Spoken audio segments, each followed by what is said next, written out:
Welcome back, Truth Seeker. September 13th, 2023, 27 years ago today, Tupac Shakur reported dead 6 days after being shot on September 7th, which was Eazy-E's birthday. And of course, Eazy-E had died the year prior in 95. And then, of course, Notorious B.I.G. would die the next year in connection to Tupac.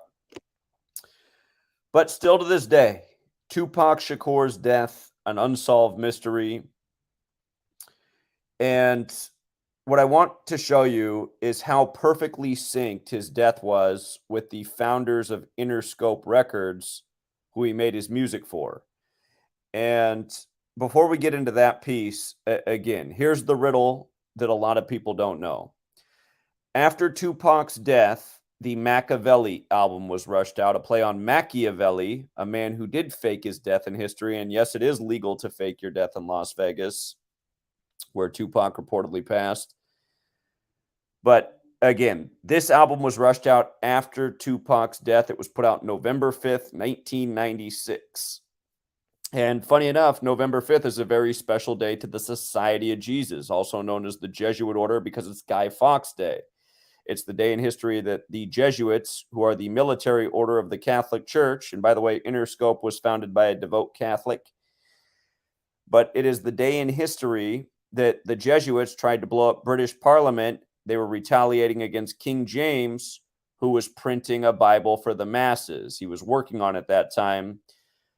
It was November 5th, 1605, 6 years before 1611, when the King James Bible was put out. But again, the Catholic Church didn't want a Bible out there for the masses. They wanted to have the knowledge of the Bible to themselves so that they could hold it over the people, because again, the Catholic Church has always been about using things to make money and all kinds of things. I'm just going to leave it at things because it's such a vague topic. But again, for people who don't know the history of the Catholic Church, again, there'd be no America if it wasn't for the rebellion against the Catholic Church known as the Protestant Reformation. Again, that was led by Martin Luther, who wrote the 95 Theses. That's why Martin Luther King Jr. was assassinated on the 95th day of 1968. It actually ties in with who's really behind Tupac's death. But anyhow, this album rushed out November 5th, 96. The big song on it, Hail Mary. You can't get more Catholic than that. And again, Interscope Records is who's behind this record label, or behind this album, founded by a Catholic. So, Tupac, the day he died, September 13th, that is Cesare Borgia's birthday. And Cesare Borgia is the subject of Machiavelli, the real Machiavelli. The subject of his book, The Prince, is Cesare Borgia. And Cesare Borgia is also who White Jesus is modeled after. So think about the album rushed out after Tupac's death with a play on Machiavelli and him on the cross like Jesus. Just think about it. And let's not forget that Prince died by the numbers in 2016. And then right after Prince's death, Tupac's mother's death was announced on May 3rd. She reportedly died May 2nd, but didn't break in any headlines until May 3rd, which is the real Machiavelli's birthday. And that date, May 3rd, we write at 5-3 like 53. The Machiavelli album was put out exactly 53 days after Tupac died. So, understanding the Tupac, Machiavelli, Cesare Borgia, the Prince parallel. And let's not forget that Prince, the musician, had the song I Would Die For You, where he spelled it with the number 4 and the letter U. Used the 21st letter. Prince died 4/21 on the Queen's birthday. And then his mom died, or Tupac's mom died right after. So, gematria piece. Again, you got to know your gematria. We just said use the 21st letter. That's when you take the alphabetic order. A is 1 up to Z is 26. Notice how the play on Machiavelli equals 74, like rapper, like Jesus, like cross, like Messiah, like gospel, like parables. Again, Jesus spoke in parables. The story of Jesus' life is the gospel. It's 89 chapters. Tupac died 89 days after his June 16th birthday. We'll get to how Interscope Records also equals 89. But if you're new here, gematria is based on the alphabetic order forwards and backwards. And notice how when you run it in reverse, Jesus and Cross are 61. And when you run it forwards, Tupac is 61. But when you run Tupac in reverse, it's 74. So Tupac, Jesus, Cross all share the same numbers. And again, it's a big pattern that extends beyond Tupac. Biggie died 74 days from his birthday. A lot of people get killed by the 74 number. The word killing itself is 74. So is the word stabbing, like how we're on this Catholic calendar, the Gregorian calendar. Again, Tupac died on September 13th, 1996, according to the Catholic Church, because we're on their calendar, speaking their language, which is also accredited to a Catholic monk, Burford of Ramsey Abbey. But the 74th day of the year on this Catholic calendar, the Ides of March, is to remember the killing of Caesar by stabbing.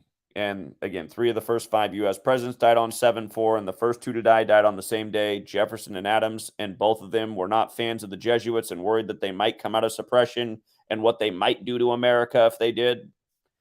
Well, I guarantee you their fears were realized as soon as the day they died. But yeah, here's Tupac's discography. Look how perfect this is. Tupacalypse. It's biblical, right? The apocalypse. That's biblical.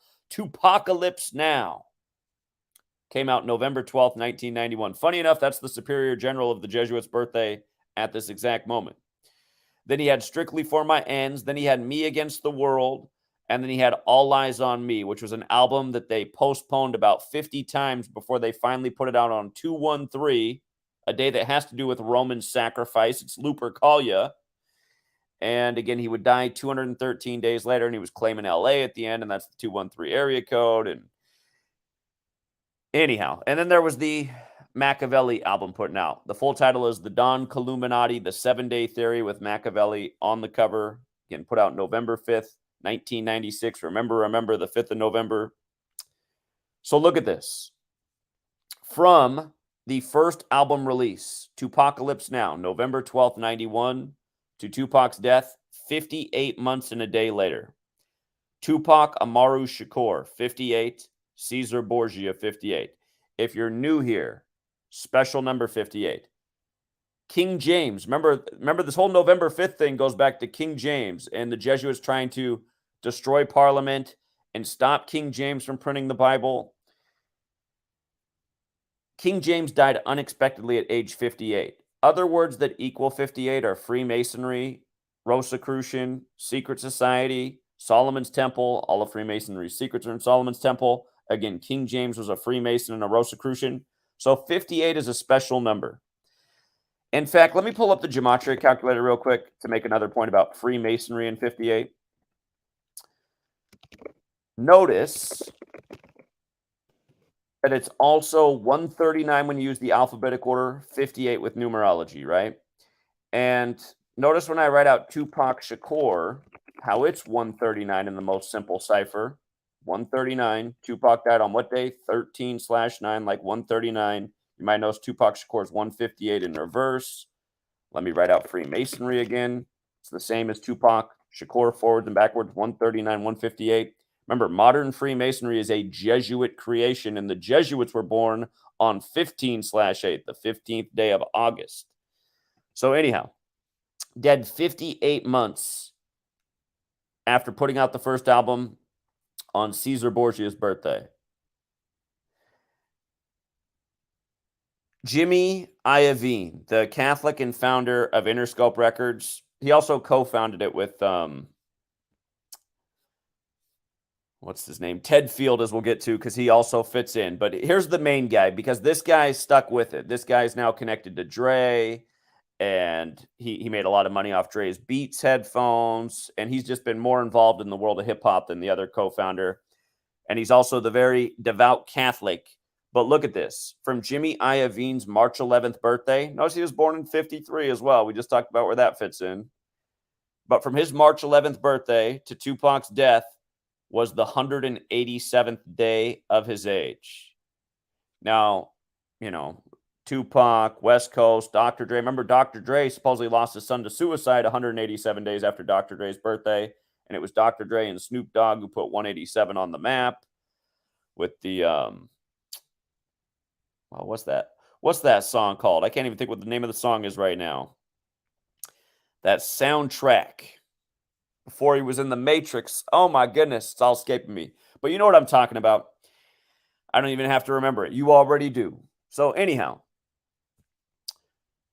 187th day of his age. I mean, that's homicide code. And it's also big with the Jesuits. Society of Jesus has the gematria of 56, like Interscope, like how the Machiavelli album was put out on the day, leaving 56 days left in the year. Again, that's a very special day to the Jesuits. And let's not forget that in more recent history, on Remember the 5th of November, you had Travis Scott, another rapper, who that day was performing at his Astro World event, where the stage was a giant upside down cross, which is a satanic symbol. And people were stampeded to death. And again, there was a lot more to that, which we covered then. But that was right after the Astros lost the World Series. And then right after the Astro World tragedy, Astro of the group UB40 died. And then a year to the day of the tragedy, then the Astros came back and won the World Series the next year.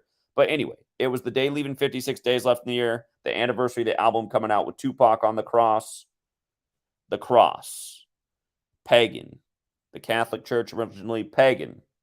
The Catholic Church who's brought paganism into Christianity and turned it into sun worship. And most people not getting it. But anyway, even though it's so obvious, being on the Catholic Church's calendar, speaking their language, the word sun, meaning male offspring and object in the sky.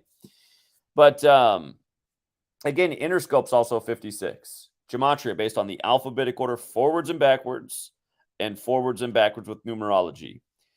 And again, just this whole Jesus thing. From Tupac's birthday to his death, 89 days. That's how many chapters are in the gospel. The word religion's 89. For the record, the name King James is 89. 89 is the 11th Fibonacci number. Jesus is 11. It's the master number. The word black's 11. But notice, 89 days after his birthday, and Interscope Records is also 89. And all of his albums are put out with Interscope. And haven't I shown this before with a million other entertainers, how their deaths are synced up with their albums and their record label? Again, what happened to Tupac's actually not unique. This is what they've done to a lot of people. It's just that Tupac, you know, he was just made such an icon that it's much more remembered. But this same pattern has persisted with so many people. You know, last year in November, Takeoff from the Migos. His death was a perfect ritual just like this, perfectly synced with the first album, and perfectly synced with his record label. I mean, it's just undeniable. So look at this. The co-founder of Interscope Records is Ted Field, and Ted Field's birthday is June 1st, 6-1, kind of like Tupac, 61. He's also born in 53. And from his birthday to Tupac's death was 104 days. Now remember, Tupac Amaru Shakur forwards is 58. In reverse, it's 104. So he also died 104 days after the other co-founder of the record label's birthday. These are the people who need to be questioned. You know, these are the people who need to, what do they know? And I guarantee they know a lot. I guarantee they know all the secrets. And why aren't they talking about it? Because this is the game in the industry. This is how the money's made. And again, there's people behind these men as well. It's not like they orchestrated the ritual. They might have had a hand in it, but we know whose game this is. This is the Jesuit order's game that runs the show. So, and for the record, Roman Catholic Church 104. Again, the 104th NFL season just got underway. Already some 104 rituals in the bag for the season, including the first touchdown of the season caught by the guy with the 104 gematria. Remember yesterday I was playing the phone call that I did to the league office back in 2018. I said, it's crazy the names they're giving these players, these wacky. I mean, look at, you guys, look at the name of the player who scored the first touchdown this 104th NFL season. I mean, you just can't get a more absurd name. He even has an extra middle name that's just one letter, but it all adds up to 104. His first name's Amun-Ra, which is associated also, of course, with Egyptian sun god, but also through, as we talked about, through the Romans, connected with Jupiter, which Thursday's named after, and it was Thursday Night Football. But anyway, we're getting into other topics. It's just, could it be any more obvious, you guys? Could it be any more obvious who whitewashed history?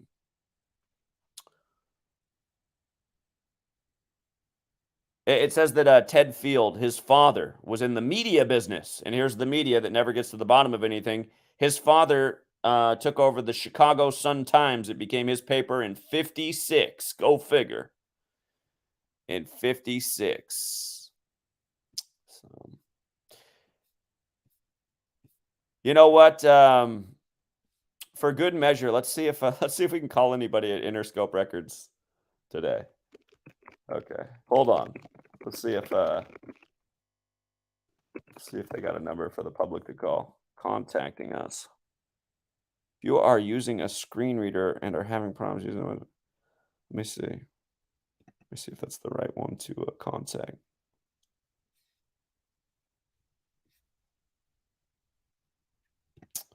I don't want to do one of those. Hold on.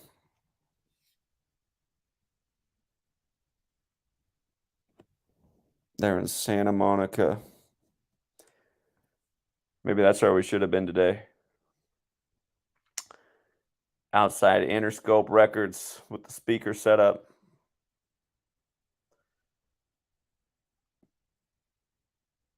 All right, let's try it out here. 310-865-1000.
It sounds like it's one of those phone numbers where it just rings forever. I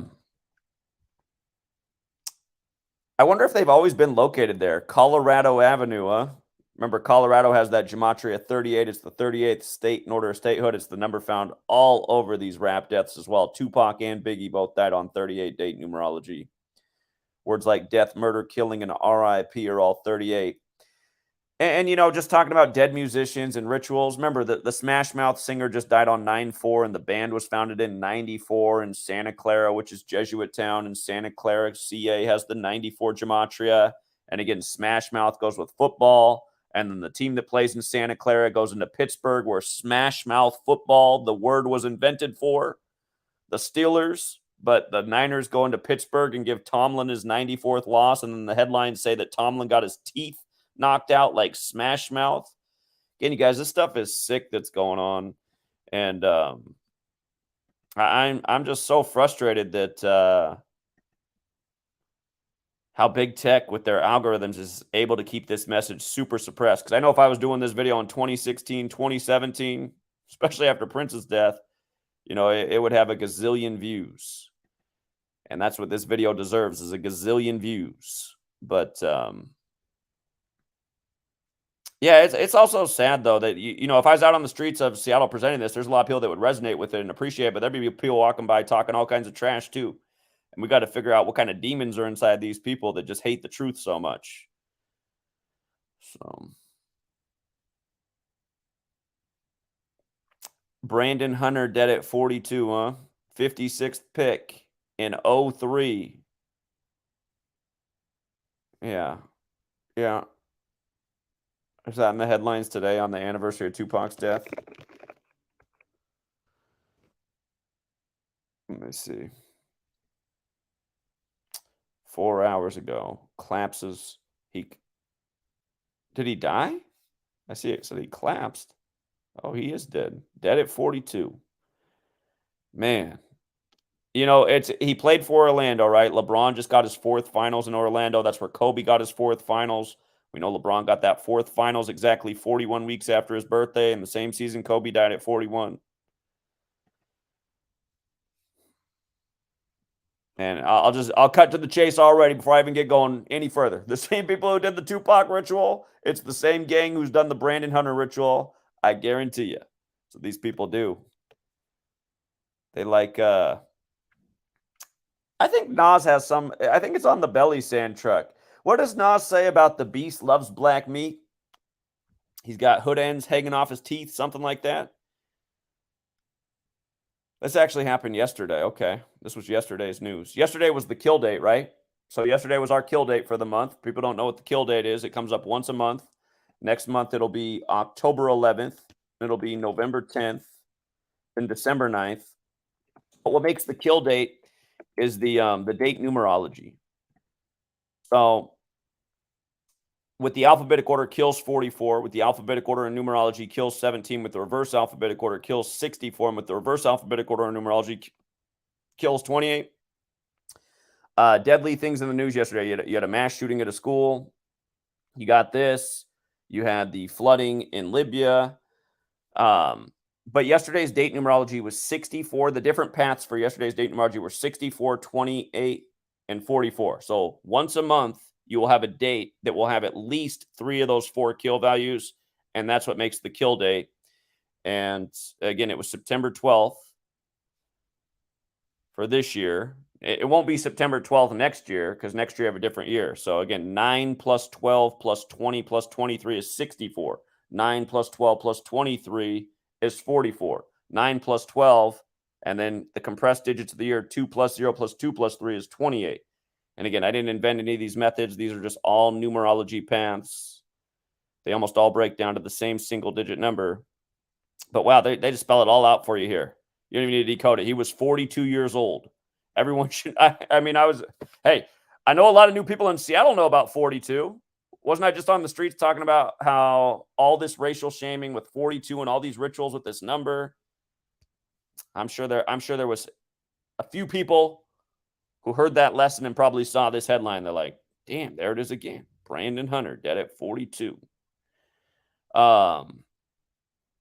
And then, yeah, it says right there, he was the 50th. Look at all the numbers, you guys. 56th pick of the draft. Then they have to say he played in 67 games. I almost feel like I helped the Illuminati get better at their rituals. If you guys are new here, we're always talking about the same stuff. Blood sacrifice, 67. Human sacrifice, 67. Again, Society of Jesus, 56. With regards to 42, the N-word's 42, slavery's 42, Jackie's 42, Tuskegee's 42, and it's a long list.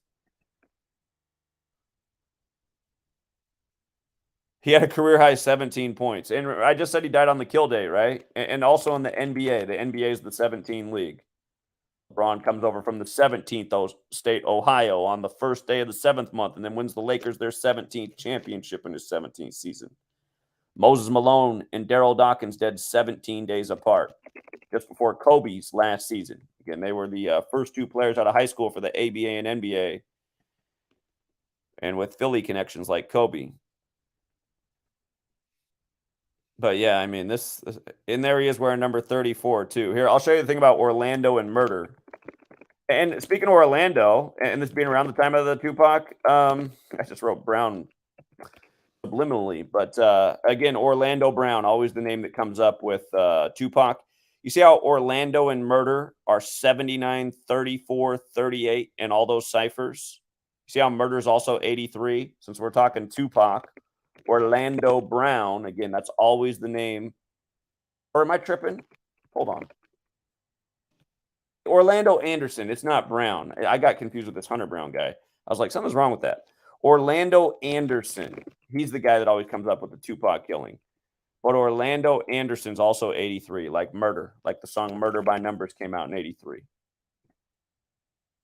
Okay.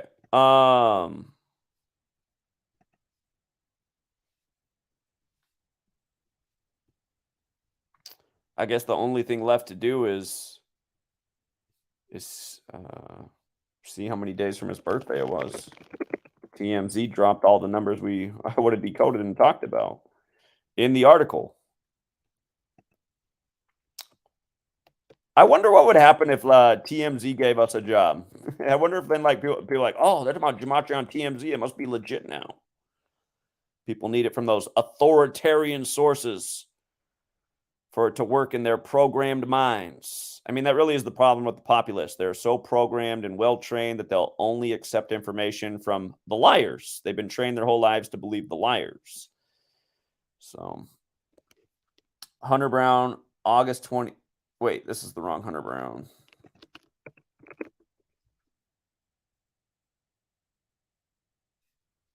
Or what about Brandon Hunter? I'm getting all kinds of confused. Brandon Hunter, my bad. Brandon Hunter. He's from Cincinnati. That's a Jesuit town right there. I remember at the All-Star game when those guys were all from Cincinnati. I said, do you find it strange that the Who concert tragedy in Cincinnati was on the anniversary of the actual Xavier, who Xavier University is named after? And like, no, I just think that's a coincidence. It's like, God, people are dumb. Just instantly a coincidence, huh? 1 in 365 chance.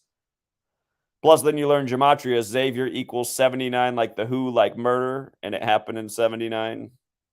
Anyway, Brandon Hunter, born November 24th, the day leaving 37 days left in the year. Or if you count November 24th through December 31st, those are the last total 38 days in the year. There's 37 days after it. Yeah, let's measure from his birth to his death real quick.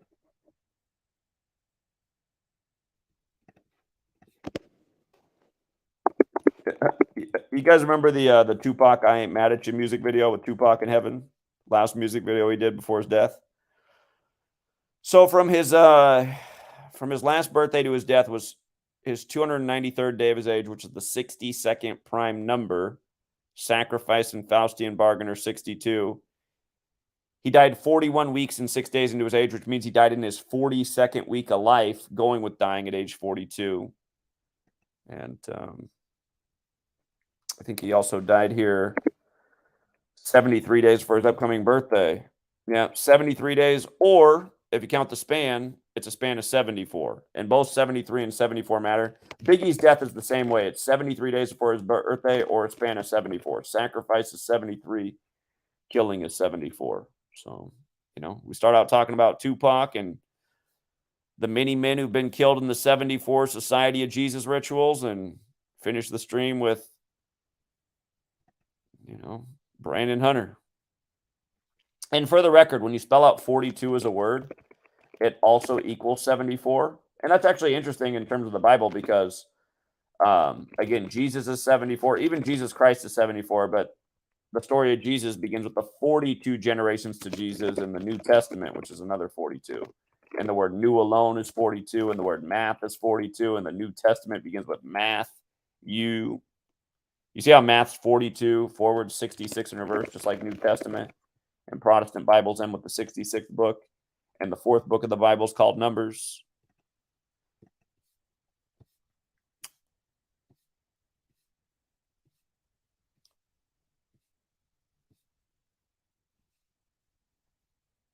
Yeah, I think I hit all the main points I wanted to hit in this one.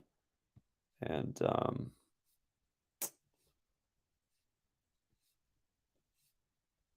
yeah, the entertainment world is wicked. Death sells. You got to remember that. These record labels have an incentive for their musicians to die. They make way more money.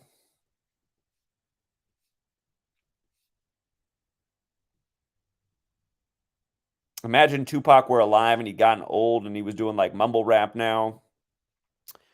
He was collaborating with the Migos. It would ruin the whole legacy. So, legacy, that's an important thing to these people too. Hip hop music was really grown in the 90s when all these deaths happened. And then it grew into a way more popular genre after these deaths. These deaths catapulted the whole genre.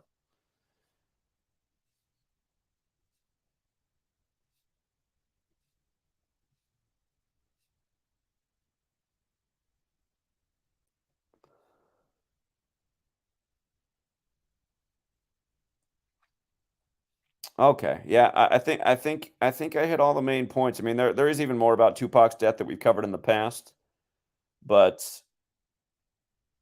those are good for now. Shout out to Open Up who also chipped in. He says Nas grand finale. It's irrelevant. The beast loved to eat black meat and got us ends from the hood hanging off his teeth. I knew it was something like that. I remember that. I remember that little Nas lyric. Thank you. Appreciate that. Open Up. And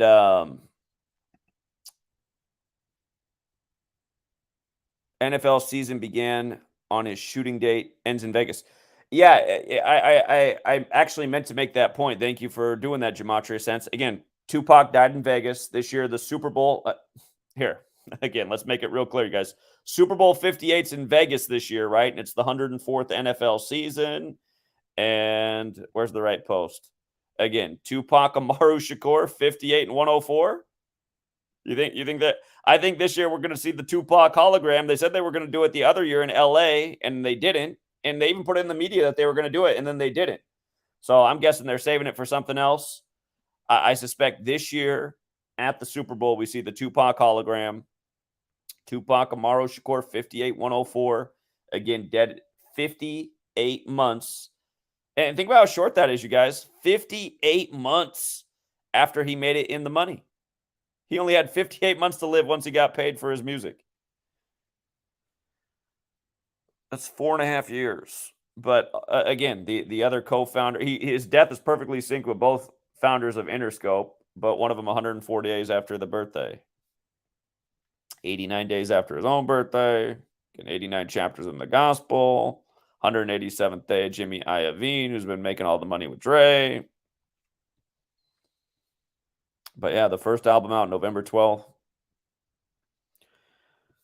So, and this NFL season, you guys, began September 7th, and that's the day in history Tupac was shot. Again, on Eazy-E's birthday, who died in the big Jesuit ritual the year prior. Eazy-E died on 26/3, like 263, the 56th prime. And he died 201 days after his own birthday, after Ice Cube's Lethal Injection album, and 201's a huge number with the Jesuits, like 56. So, yeah. Yeah, good one, Gematria Sense. And shout out to, I did not get a haircut. What I did is I'm at my mom's house. I'm where I was. I'm where I was the day Tupac died. I remember I was out in the front yard. We used to have a basketball hoop in front of the house, and I was playing basketball with the neighbor kids. And my dad came out and he goes, "Hey, you guys hear what happened?" And this is, nobody had this is before. Like, when you heard information, it was because it came through the TV or the radio back then. But we were like, "What happened?" He's like, "Tupac died." I was like, "Stop trying to act like you know what you're talking about. Tupac? That's not even how you pronounce his name." But anyway, yeah, we were all like, "Whoa, that's crazy." We knew what he was saying, but man, where does the time go? I can't believe that was 27 years ago. How old would I have been? I was uh I was 13 and change. But yeah, I'm at mom's house right now. Slept on the couch and didn't even do the hair. So anyway, been traveling all over. I had to get sweet lady into town for something she's got to do. So anyway, anyway, thank you to everyone who hits the like and the share. And yeah, if you guys forgot this one too, Dr. Dre's 20-year-old son found dead, and they said it was a suicide. And again, it was 187 days after Dre's 43rd birthday.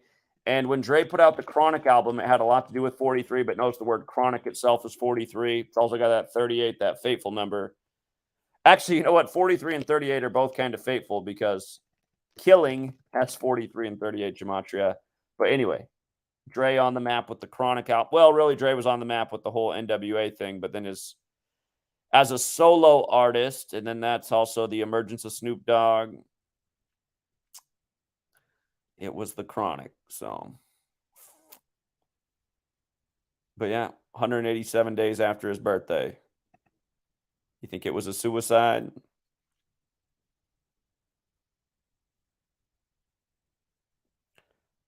And again, the lesson here every day on this channel is why authority should not be, because authority makes the rules and chooses when to enforce them. So if the authorities want somebody killed, it'll just be an unsolved mystery. It'll just go down as an unsolved mystery. That's all. All right, hold on. Before we end it though, you know what? Maybe there's somebody out there who has something else to add that I should be talking about right now that I haven't already talked about 1,000 times. But yeah, if you want to call in on topic, and on topic is Tupac's death or other hip hop related deaths, because there's a lot of parallels with other hip hop related deaths. But yeah, if you guys want to phone in, the line is open. It's 509-560-4982. Again, 509-560-4982. And by the way, there will not be a TFR tonight because I do not have the equipment on this computer. I won't be back home in time for TFR, so I got to skip TFR tonight. Hey, Zach. What's up, man? Had a quick one. Did you mention how on June 16th, on Tupac's birthday, the Oakland Athletics and Warriors beat the Celtics to win the title? So just an example of, the rapper's birthday, and he has the Oakland connection, correct? I know he has the Oakland connection. Yeah, they say he moved to Oakland when he was 17. He also has the Baltimore connection. He's in Baltimore before Oakland. I don't know where Boston would fit in. I know that I'm trying to think of the rapper they killed the year that Boston won the finals.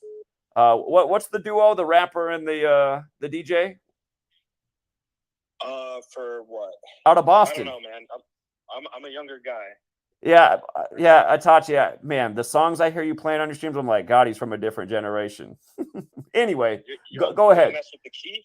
Yeah, well, I don't know how Boston fits in, but I know that, again, it was Oakland Athletics on his birthday playing the Boston team, and it was the Warriors who were from Oakland playing the Boston Celtics.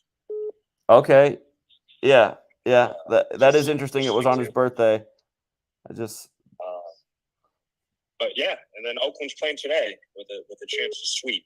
So that's also interesting. Gangstar, yeah, the rapper from Gangstars who was killed for the last Celtics finals. So. Oh, damn, they killed him? Damn.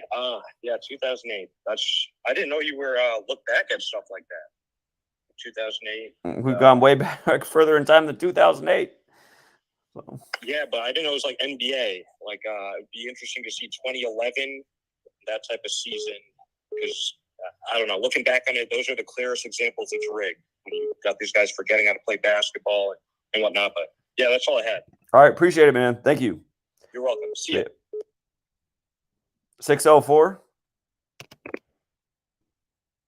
Yo, hello. Hello. What's up, man? Can you hear me? I can hear you. Okay, I just got a question for you. Do you know a guy named GG33? Yeah, he's a hack in the community. Rides on my coattails, doesn't give credit. And again, in 2016, the only thing he got right was the pick he copied me on with LeBron. And then because he got so embarrassed that he got schooled that year, the way he did it, like the long-nosed type he is after getting hammered that year, what did he do? He launched a website called Gematria Fraud with my face on it after I put him to shame. So again, he's the reason why a lot of people don't like the long noses. And again, GG33, total clown, you guys. Not anyone to follow. Yeah, I just saw him on YouTube, and like just the stuff he was talking about, it seemed half legit and half just like. Yeah, he's a goon. Yeah, just stay away from that guy. Total clown, and he also makes it seem like sports are legitimate, and it's just like a numerology in the air that's making outcomes happen. That's bullshit. So. Okay. One more question, man. Are you religious? No. Gary is though. Gary, GG, who you just called about, who's Gary. He's a Berg. Yeah. He goes to the Saturday school, if you know what I mean. So, has a 33 tattooed on his arm.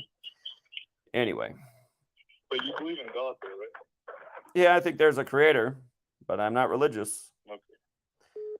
No, I mean, I get what you're saying, like with the whole religion thing. But at the same time, when I look at Gematria, I look at all like the people you're talking about and stuff. Like the one thing they hate is religion and like community and family. They don't hate Christianity, that religion. sort of stuff. They don't hate religion. They promote religion. I agree with you in some sense, but they hate the family unit and They people definitely actually hate the working family together. unit. Yeah, they want to destroy families. They want everyone as an individual. They want nobody united. Exactly. Okay.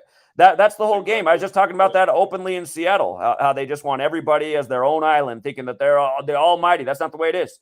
That's why a small network of people rule over humanity, because they're very organized, this network that rules, but there's not a lot of them. And then the rest of us, we're just all out for ourselves. So I agree with you. But don't you think like proper religion, if you're actually following any practice, really, like if you're actually following it, if you're going to be opposed to what the system is pushing, right? Say it again. If you actually followed like religious practices properly and you're a good person, whatever, you had a family, all that stuff, wouldn't that be going against what the agenda and everyone's pushing? Well, I mean, religion is so vague, right? I mean, you can talk to 100 different Christians and get 100 different opinions. And again, just to make a point, it's like, if everybody was living by the golden rule, which is a spiritual teaching in pretty much every religion, if it was just about the golden rule, treat other people the way you want to be treated, we'd live in a glorious world. That's why I always say, I mean, you could just cut religion down to essentially a paragraph, and if everybody could just abide by that, we'd be good to go. I mean, the thing is, you start talking to Christians on the street, they'll start ranting against other religions and how wrong they are and how all these people are going to hell. Well, that's the kind of talk that starts wars. So yeah. No, of course, everyone's flawed, you know. Like, you can't just because you're Christian mean like, oh, you're perfect. I just meant like the idea of it.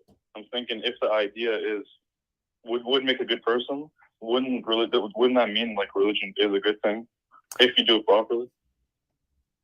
I think spirituality is a good thing if it's done properly. I don't think religion is. Religion is meant to control people. Again, I'm trying to like break down control systems and get people to see how we're being controlled. Religion is a control structure. So no, I guess you. But if it's like an individual thing, that's not control. But obviously, I understand like at the highest level, of maybe Muslims or Christians, whatever, they're doing that to control you. I understand that. But I don't think if you've just followed the books, you actually followed it to the T, like you would be a good person and you would be against all the stuff you're talking about. To follow these religions to a T, man, well, I mean, then you could make an argument that slavery should be permitted. I mean, Jesus says, give Caesar what's his, and slaves obey your masters. So, you know, if we're going to go down that road, I guess religion's cool. Everything, literally. Like, I mean, I'm not saying it's perfect, but I know, let's just say like the 10 Commandments. If you follow the 10 Commandments. Are the 10 Commandments that great, though, really? Are the 10 Commandments really that great? I'm not saying it's like the best thing on the world, but it's definitely, it would put you on a good path to be like a better person than most people. Like the 10 Commandments are missing some things, and some of the stuff it's like, I'm not even sure about that. I feel like the golden rule is the one. Treat other people the way you want to be treated. If everyone's just treating other people the way they want to be treated, everyone's treating each other in a nice way. So I agree with you. But at the same time, man, the world is like it's a sinful world. Like everyone does commit sins. You can't live a life perfectly, even if you're the perfect person. Sure. So that's not even like what it's about. Sure. Okay. And one more thing, man. You ever gonna come over to Canada, do some work here? Can you go into Canada right now without a vaccine? That Jesuit Trudeau's been evil up there, man. Can you go there without a vaccine these days? I know. We need that fucking help, man. We're living here with Trudeau and shit. I do like Vancouver, BC. If I can come up there without a vaccine, maybe I will. So I'll look into it. I think nowadays the vaccine stuff is pretty light. I'm not sure if you have to look into it. But if you do, for sure, I'd be out there. I'll help you out. Okay. Like have like one of those events, like the Seattle ones. Okay. All right. There's probably a lot of people in Vancouver, actually. Yeah. I've seen some good things in Vancouver. All right. Appreciate the call, man. Thank you. Okay. Thank you. All right, take care. See you. Yeah, I'll look into if I can go to Vancouver without a vaccine these days.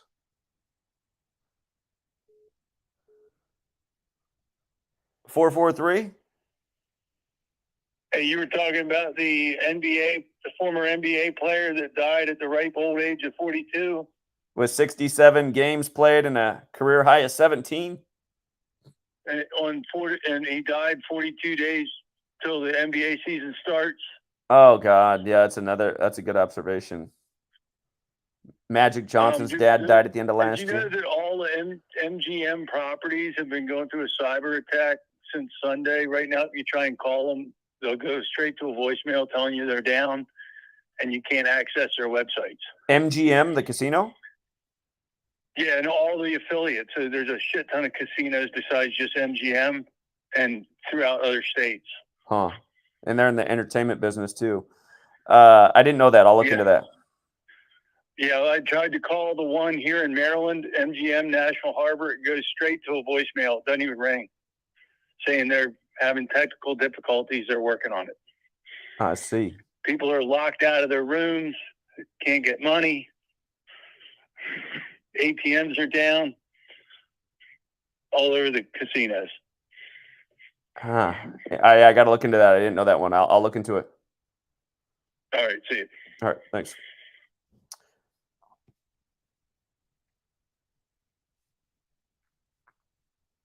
I see that Black Hand comment. That's what set off World War I.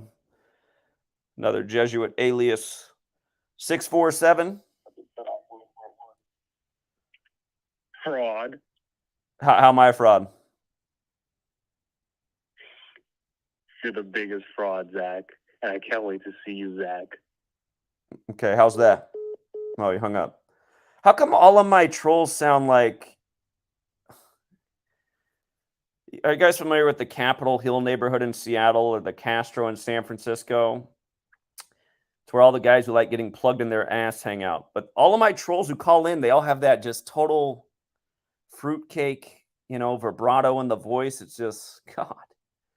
Is it a surprise, though? The only people who go against me are people who like getting fucked in the ass. So...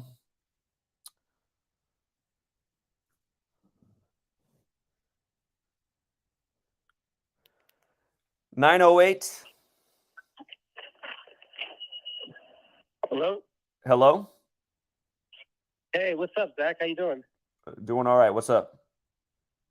Nothing. I've just been following you for a while, and I've always been into math, and I sports gamble, so I'm part of the Patreon. And the Jets game, that really, if people don't believe after the Jets game with the numbers, that was just crazy. Did we need the Jets game? I didn't realize we needed any more examples to prove our point, but yeah, I know what you mean. That was super blatant on the 22nd anniversary. And go back a year ago, the New York teams were scoring 21 points last year on the 21st anniversary. When you put your post up on Twitter about, the checkout Aaron Rodgers, it was like a riddle you put up, So I started really going in, looking for everything. And Aaron Charles Rodgers is 201, East Rutherford's 201, because I'm from Jersey. And it's also 515, and that also had something to do with it. It's really just crazy how, if you look into the numbers, and last night with the Cardinals, that was a big call, Yeah. Oh, the Cardinals looked great yesterday in baseball. They had everything lined up for the Cards yesterday. Dude, A's looked great again. A's have been killing for us lately, man. A's have been building bank accounts. So, dude, last night, also, the fanboys, Adam Wainwright was pitching for the Cardinals, and he's a huge bum. So that was crazy, So, veteran, though. Veteran.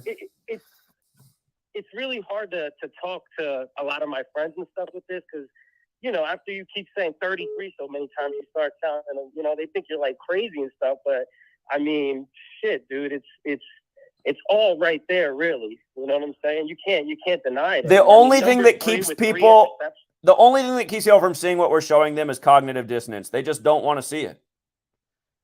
Yeah, number 3 with 3 interceptions. When does that happen, dude? And what's his name? Josh Allen. He just was on the cover of Madden this year. So, you know what I'm saying? He signed his deal to get paid big money with them. So he's a sports actor. He'll do whatever they tell him, And Aaron Rodgers, same thing. I knew that in terms of sports gambling, the whole Aaron Rodgers was just a big finesse by the sports books, to get everyone out here to bet the Jets win total, to make the playoffs, all those props, So they cleaned up really good on 9/11. So Indeed they did. yep. Yeah. So I mean, I got people who call and say fraud. I mean, I don't know how they could really say that. They're the frauds. They know that. That's why when I ask them how, yeah. they have nothing to go. They just say the same line again and then hang up. It's like, okay, there's Yeah, more proof. Honestly, too, one of my favorite nights was when you were out here calling everyone goyim. I don't know if you remember that night. Oh, I do that all the time. I do that all the time. Yeah, that's like that's one of my favorite words now too. So I just want to say thank you and keep it up, bro. Because people will wake up sooner or later. So. Now, there's a video that's on YouTube that was published after Thursday Night Football that said I lied. Now, I don't. Were you or what?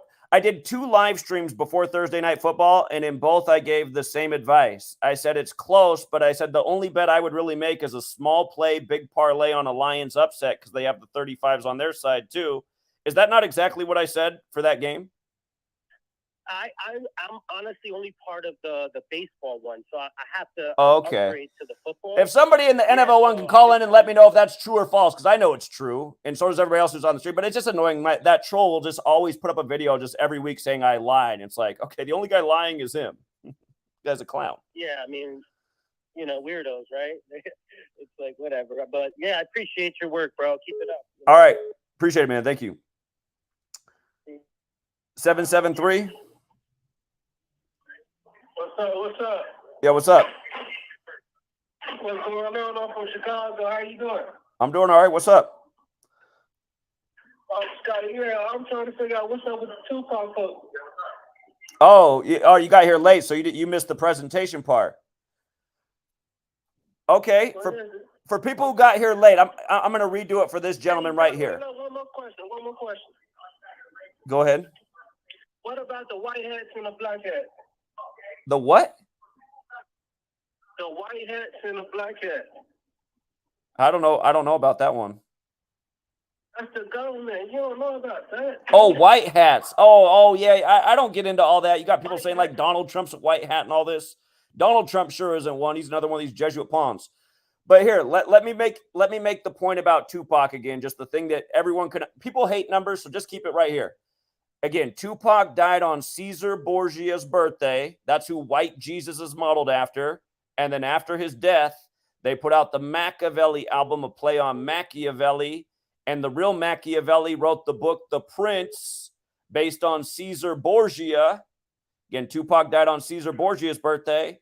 And then when Tupac's mom died, her death was announced on the real Machiavelli's birthday, just a couple weeks after Prince died.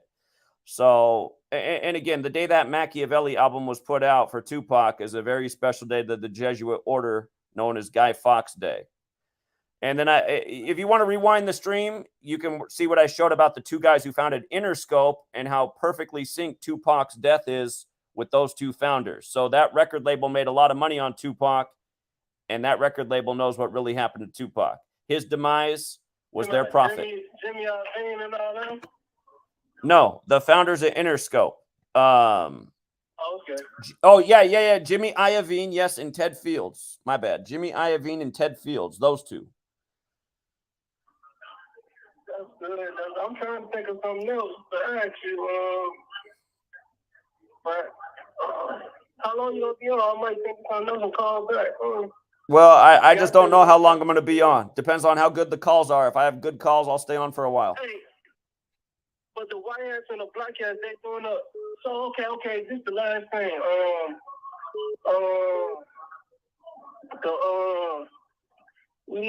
So is the presidency, is it really the military? They really in control of the country, right? Yeah. The Jesuits who run this nation are a military order, and they operate by infiltration. Yeah, this is a military nation all the way. I thought the white hats and the black hats was like the good guys, supposedly. But there's not enough white hats. Black hats are winning. So the black hat's the bad guy. Yeah. Humanity's got to become the white hats. Humanity's got to wake up to who's ruling over us and do something about it. We can't wait for some special people in the government. What I keep trying to teach people is this whole government's so corrupt. And people need to realize that, do they really need an authority to always be telling them what to do? I mean, that's the way our whole lives have been, that we've had this authority telling us what to do. You got to be in this classroom learning about Christopher Columbus. Now you're going to learn about this. And then we get out of school after 13 years of pledging the 13 stripes. We don't know anything about anything. We don't have any skills. So again, we got to get rid of this whole authority system. We need to get back to the way our ancestors were before there were governments and all this nonsense we now live under. But anyway, man, I appreciate the call. Thank you. That's about community. Thanks. Yeah, you're welcome. Thank you. All right, take care. He's got that accent. I couldn't understand how he was saying white hats and black hats at first, but yeah, a lot of people, they like to smoke on the hopium. So they got like, oh, QAnon and Donald Trump about to save us. So sorry, 559. I just tried to pick up, but when I picked up, it hung up. 504. Everybody who's trying to call in right now, you just got to time it just right. It's funny, I just missed like 5 calls, but here we go. 504. Hello? What's going on, Zach? I don't know, but since you called in, I decided to go back and look at Master P's daughter for everyone who forgot that one. So. Wow. Yeah, Master P. Most definitely. Man, what I called you about, I have a few questions. What do you think about using those other ciphers outside of what that is, 4 or 5 main ciphers you use? The other ciphers matter. No, the other ciphers definitely matter. I mean, if you've read my first book, I go into all the other ciphers. It's just these days I just keep it to 4 because it's easier for people to understand. And I mean, you can reveal a lot with just the 4 base ciphers. But yeah, there is more. There are more ciphers. Okay. Now I want to elaborate on that, but I don't want to hold your phone line up. My next thing is September 23rd. Did you hear anything about it? Yeah, well, every year there's hype that the world's going to end on September 23rd.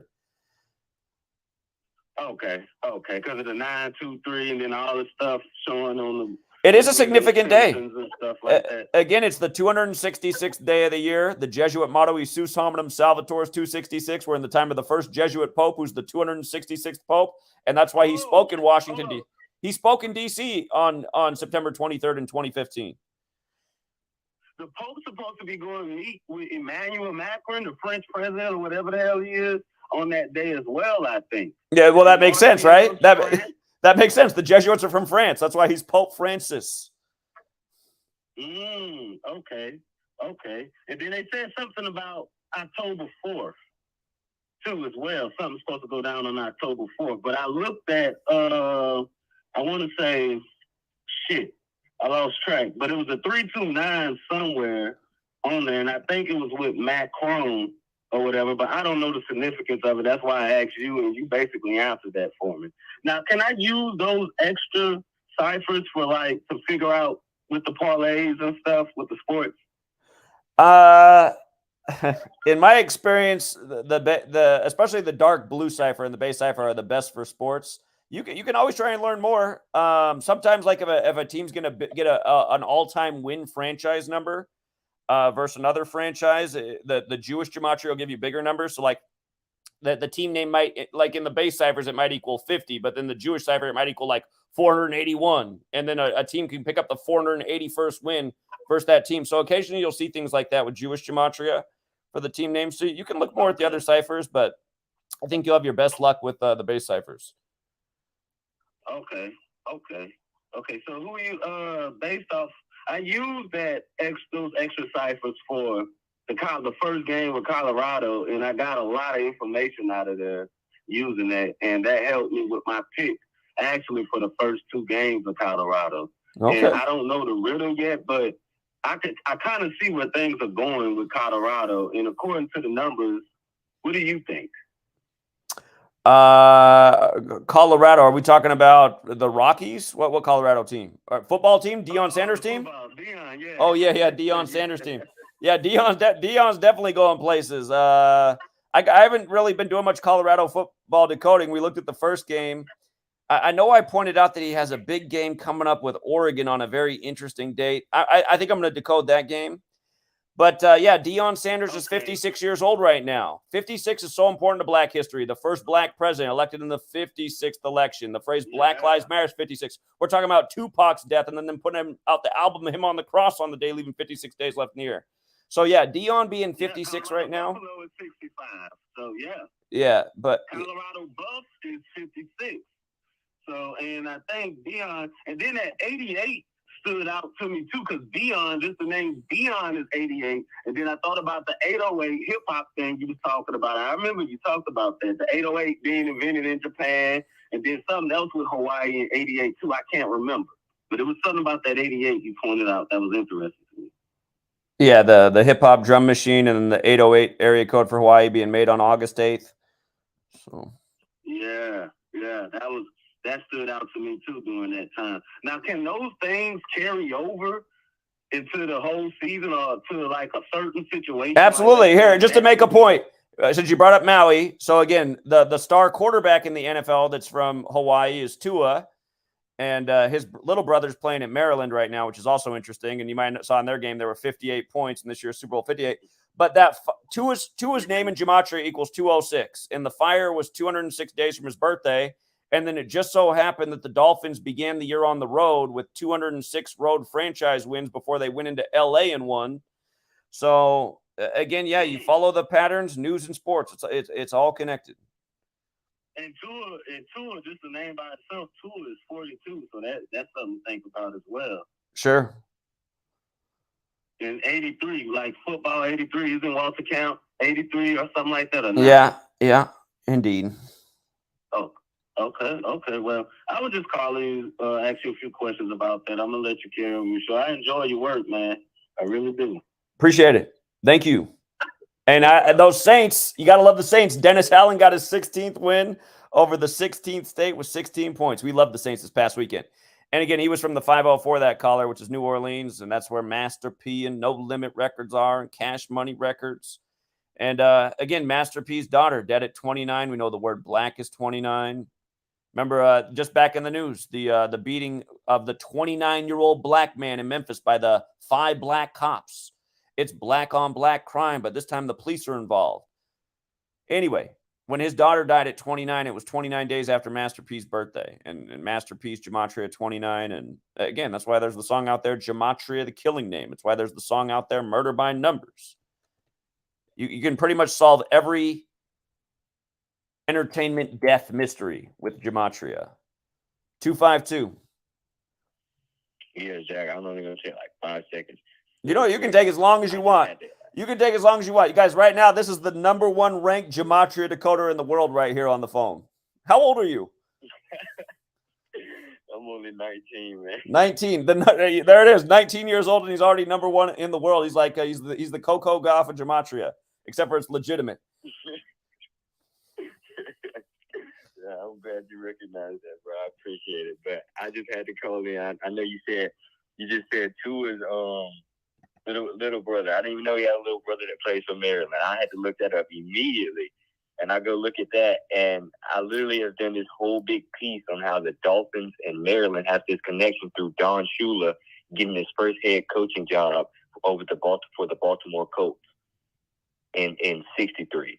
And my thing with that is, Tua's little brother was born on the 58th day of the year. He was born on February 26th, but it's a leap year. I see. So it's the 58th day of the year. I see. Was he born in 96? Wait. No, he wouldn't have been born in 96. Well, we're usually born like 2000? Yeah. 2000, yeah. Okay, I'm listening. Yeah, but yeah. Oh, shit. Okay, well, I'm seeing he going to Alabama. That'll make a lot of sense. He went to Alabama. But so the Dolphins just opened up their 58th season, like I keep talking about. They just opened up their 58th season. His little brother born on the 58th day of the year, and Don Shula got the connection with Baltimore through 58. I don't know if you've ever documented any 63 with Miami, but there's a lot of 63. There's a big 63 piece. I'm not going to really go that deep into it, but there is a big 63 piece with Don Shula connecting him to Baltimore, because like I said, he got his first head coaching job with Baltimore in 63 and ended up dying in 2020, 63 days after Tua's birthday. And not only that, but they won the championship in the 63rd NFL season. And I was just pointing out how it's so big with these numbers, with these cities, and Miami FL 63 in the most simple cipher. So that's why I'm uncovering this whole 63 thing with the Dolphins and Don Shula and them opening up their 58th season, and just it's all just. I just had to point that out, that he was born on the 58th day of the year, just bringing in more Maryland thing. And then he went to Alabama. They just had the 58-point game with the ritual with Nick Saban. And it's very interesting how I'm connecting these two teams opening up their 58th season. Yeah, keep looking into it. I'm sure there is something there. Again, we got to think about how Messi the Messiah went to Miami this year at the time that Miami was in the finals. And again, he went there at age 36. You're talking about 63. The reflection we know in gematria, Miami equals 36. They just won their first game of the year with 36 points in LA. And you know what? I before next week's live stream on football, I will look more into Messi the Messiah, because let's not forget when LA won the Super Bowl on 213 in the 213 area code. It was perfectly synced with David Beckham, who used to play for the LA, soccer team, the other football team. So, Messi the Messiah. Right. And then talking about football and soccer, and yeah, exactly. And can't forget that Messi has the same birthday as Freemasonry, the Miami collapse that happened that year. He has that birthday, June 24th. Yeah, and so when Jimmy Butler, remember when he advanced over Boston, right? He got his 58th playoff win in that game when he went to the finals. His 58th playoff game. Nick Saban is his name. He has a 58 encoded in his name. Nicholas Lou Saban, 58. He had the 58 ritual with the 58 points, 52 days for his birthday. Dolphins 52, but the next day. And then that was on September 9th, right? 9/9 on California's birthday. But yeah, it was on September 9th. The next day, Tua became 9-9 against the Chargers. San Diego Chargers 99, Miami 90, Miami 99, and the extended gematria. Don't forget, Don Shula died at age 90. Like I just talked about, synced up with Tua 63 days after his birthday. They had Nick Saban stay on 281 all-time wins. Dolphins is 281 in Jewish gematria. And this next week coming up. Well, 281. Hold on. 281 is the 60th prime number, too. And you're talking about 1963, which was 60 years ago. So there's probably something to that. Yeah, there probably is. Yeah, there probably. Okay, so I'll try to uncover this 60 piece, because the thing is, the Dolphins had so it's just okay. So 4, there's a big. I'm not even gonna go into that. Anyways, I'll get to that 60 for you. I'll bring it up next. Well, here. Remember, sports and news and history go together. There's a lot of. Remember, you just had that. Okay. We just had the assassination in. Was it Ecuador? I think it was Ecuador. And the guy was born in 63 and he got assassinated 63 days from his birthday. And again, he got assassinated on the day leaving 144 days left in the year. Like JFK was killed in 63, 144 days from meeting with the Pope. And then his brother died at 144 in the morning. And then all the 144s with the upcoming election and it being 144 days after Trump's birthday. So there could be a storyline that has not unfolded yet that's going to unfold that'll really bring all this stuff together. And then we'll be going, oh, no wonder they're talking about 1963 so much. I see what they're doing here. Maybe go back and look at what was going on in pro football in 63. That was before the leagues merged and before the Super Bowl era. So. Yeah, indeed. Yeah, they're definitely. And I was just telling my friend that he kept bringing up everything about the news, and I kept going back to sports. He was like, keep talking about the NFL. I was like, man, because they foreshadowed the news through the sports, and they foreshadowed the sports through the news. It's all just one big thing. Will you show your friends you went 10-1 in the NFL in week 1? How'd they react to that? He doesn't want to bet. He doesn't want to gamble. He's too scared to gamble.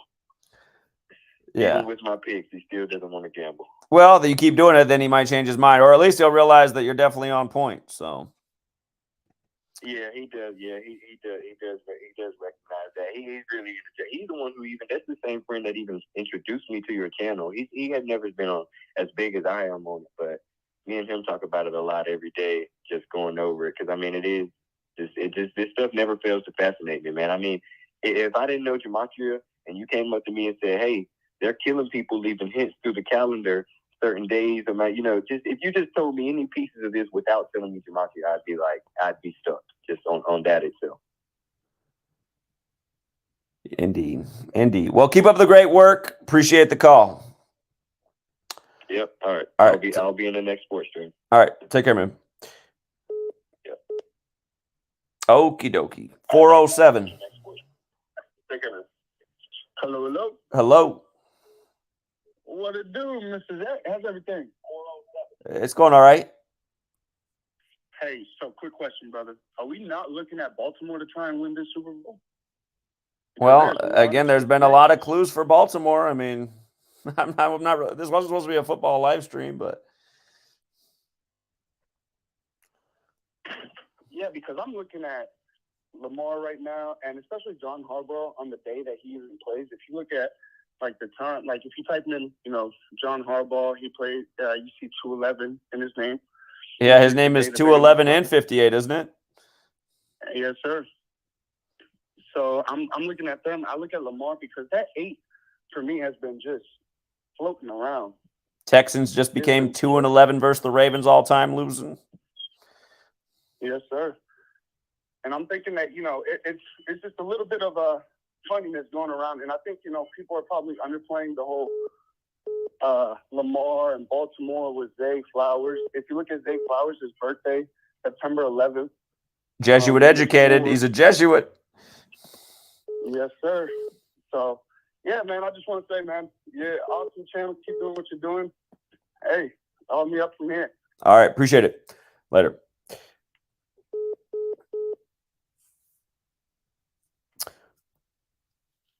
You know what's sad, you guys? I can drive across the country and pound pavement in every city and speak out about 9/11, all the stuff going on. Or I can just promote that we're streaming sports gambling, and just way more people will come in for that reason. It's just like, oh man, people don't care about the right things. Money, man. Money just. Are we trolling?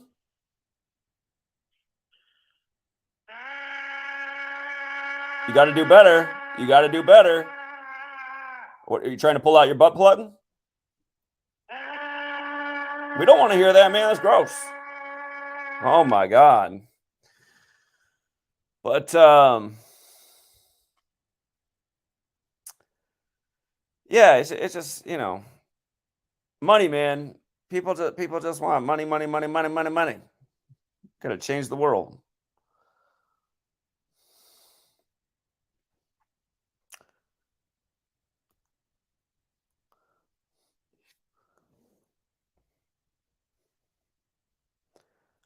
$480. Hey, did you see Yahoo News put out an article today that the Mexican Congress is looking at, quote, alien corpses, end quote. Yeah, they always just anything but the truth, man. Just got to keep the masses constantly distracted. That's the latest water cooler talk. So yeah, just wanted to see if you had looked into it at all. Thanks. I didn't even know about it, but I will look into it. All right. The calls are about everything but Tupac. People are like, man, Tupac happened 27 years ago. 909. Hi, Zach. I'm calling from California. Yeah. Shocked that you picked up. I'm very new to your channel. I'm very new to gematria, and since I live in California, they have local horse racing out here, and I was wondering if that too is also, or is everything rigged, or I'm not sure about local horse racing. I know the big races are. I'm not sure about local. That's something I'd have to put more attention to, and I just haven't done that. Okay, because basically in California, I was looking at, but we can't bet on football games, baseball games, and the only thing we really have out here is the local horse races. There's no better way to find out than to put the knowledge to the test and see if you can observe anything. It's a possibility that it is. Maybe not every race. Maybe some races are. Maybe ones that have more money on them, bigger events. So, but I do not have a definitive answer on that, unfortunately. Oh, okay. Well, I'm just going to keep listening and keep learning and get your book. But thank you for all your hard work. And, hopefully you can come out to California. And I'll be back. I'll definitely be back. So I appreciate that. Thank you. Okay, great. All right. Thank you. Yeah, take care. Bye-bye. Bye. All right, shout out to John Mendoza. Thank you again, Carl. And Royal Gush, thank you as well. Appreciate your work, Zach. Just know that your work is doing numbers. The message is getting out. I appreciate that. We just got to get it out way bigger, way faster. Because things are going bad very quickly. Hello? 510. Yeah, I have this one isn't Tupac related, but it's music related. I was listening to the album Another Green World by Brian Eno, and I realized the name was, So I realized the track list, and there's a bunch of gematria here. So there's a song called Over Fire Island on the album, Another Green World. So just the title, there's some coincidence. And the next track talks about burning islands and stuff. But Another Green World in reverse Pythagorean is 86. Over Fire Island, that also equals 86. And then in Pythagorean, so you have it match there, which is interesting. Pythagorean gematria, the artist name Brian Eno equals to 42, and track name Over Fire Island equals 276. So a lot of very significant numbers there. And again, with the green world, the heart chakra thing, like you mentioned with the Moana, which I didn't even know about. But yeah. Okay, interesting. Appreciate it. Yep. All right. Have a good one. Yeah, you too. 517. Hello? Yeah, hello? Yeah, you're on. Yeah. Hello, can you hear me? I hear you. Yeah, you're on. Oh, yeah. Yeah, I'm the one that met you in Los Angeles when you came over here and protested, right by the Staples Center a few months ago, anti-Masonic, and that's my YouTube channel. Yeah, I just want to say that, I just appreciate the work that you're doing, the coding, all of this stuff here. But what I think in reference to 9/11, the 9/11 video that you put up, I think a day ago, I truly believe that the terrorist nuke Illuminati card was played by somebody, which caused the towers to fall. So, we don't even know who's playing these cards. We don't know if it's Donald Trump or if it's, one of our former presidents or Rudy Giuliani. We have no idea who the Illuminati is, but I think somebody is playing these Illuminati cards, causing these events to happen. So, what is your take on that? I completely agree. So, yeah, because if you Google search terrorist nuke or Pentagon. Oh, I'm very aware of the Illuminati card deck. I've been talking about that forever. Oh, yeah. For anybody who's not aware of the Illuminati card deck, yeah, do a Google. If you do not know what the Illuminati card deck is, look into it. A lot of the cards have become history. So, exactly. So, hopefully one of these days it'll be revealed to the masses who's playing these cards. But I don't know, maybe that day will never come. Who knows? But yeah, thanks for all your hard work, Zach, though. Appreciate it. All right. Appreciate it. Thank you. All right. All right. Take care. Bye. Carl says that we got to start the Gematria newspaper. I like the idea. Thank you again, Carl. 310. What's up, Zach? How are you? I'm doing all right. Man, a long time listener. I think the first time I actually caught you was at the THC podcast 2 years back. Oh, the THC podcast? Oh, the higher side. Yeah, that guy does the best intros. I don't think he's invited me back though since then. I'd like to go back on there. Yeah, man. Been never called in, but following you. But on the Tupac topic, so he got I guess his mom pulled the plug today, years ago. But something about Suge right after he all that controversy, he actually booked a flight to Bahamas. He was invited by Chris Blackwell, the founder of Island Records, a British Jamaican with high resources, high power, and he's planning to move his whole. He moved his whole studio and death row to the Bahamas at his Chris Blackwell studio called Compass Point, and I guess he was helping him manage his money out of the country into European banks. And it's kind of interesting because the whole Assad Shakur connection to Cuba and the Caribbean, and who knows what, stuff happens. But Chris Blackwell was a powerful person to help out Suge, and David Kenner, who was Suge Knight's lawyer and pretty scumbag lawyer at that, told Suge to come back to the States because he needed to finish up some stuff for his case. And ever since then, he's been locked up. And he got out like a couple years ago, but, he got that case again, running people over. But I just thought that's a little interesting there. That is interesting. Suga's 58 years old right now, and they say he narrowly escaped death in the car with Tupac. So, right. I mean, but there's very little on the internet about that. But there is actual YouTube of producers who were sent out there with death row, and it's an honest thing that actually happened. Okay, interesting. Yeah. Also, there's I'm not sure if you're familiar with this guy by the name of, he goes by Mark from Anaheim, but his name's actually Mark Brown. I forget his last name, but he was an ex-LAPD ex-Marine. But this guy, he's been on radio shows, national called Nelson shows, like spontaneously. But he's been on this since the '90s. And he was always talking about, even before the LA riots in '92, he was telling people that it was going to happen, it was planned.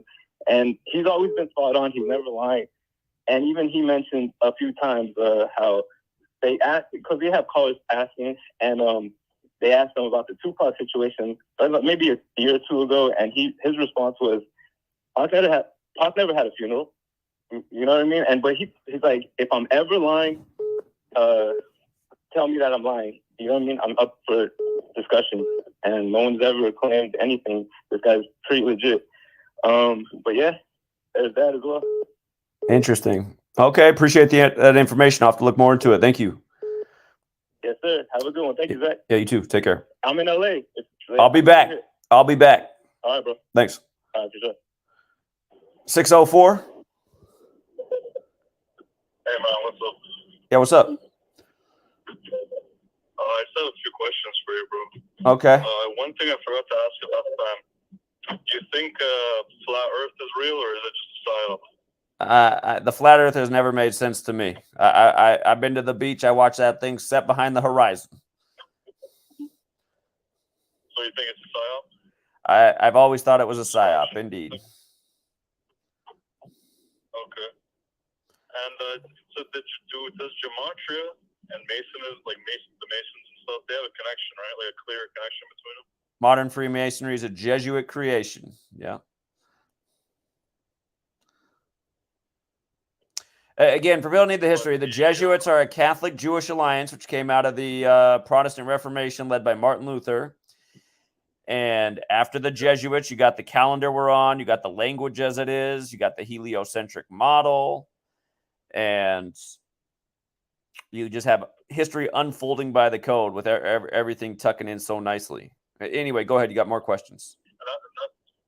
Exactly. That's where I was going to get to, the heliocentric model. Didn't that come in at the period of time when they're setting up the groundwork for all the gematria and all the Masonic things? Wouldn't that kind of make it seem like the flat Earth is actually a real concept?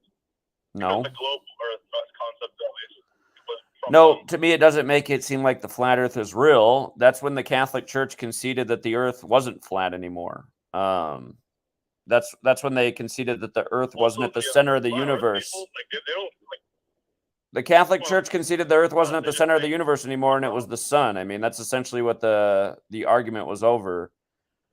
But again, I mean, the point is, but there's the opposed opposition type of thing. They'll play both sides.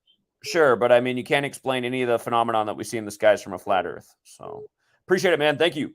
He already called back in. We're not turning this into a flat Earth video. God. 240. 240. Hello? Hello? Hello. Zach. You're on.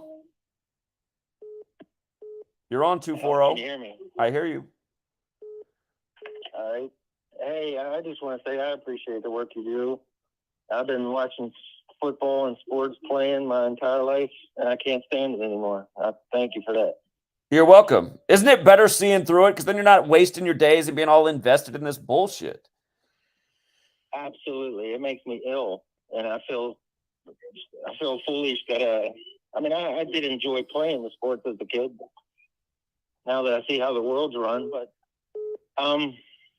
I've been trying to get a hold of you to watch something. You got these people talking about flat Earth. I've been awake for a while. I've found where we are, and I want you to watch it. I will send you money for one of your street things if you watch this, because you need to know this. It's a channel. It's been deleted from YouTube. It's called God, GODGEVLAMSTE.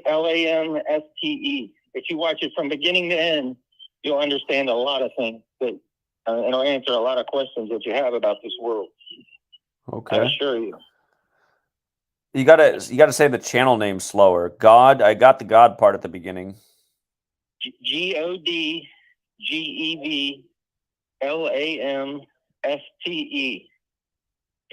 Okay.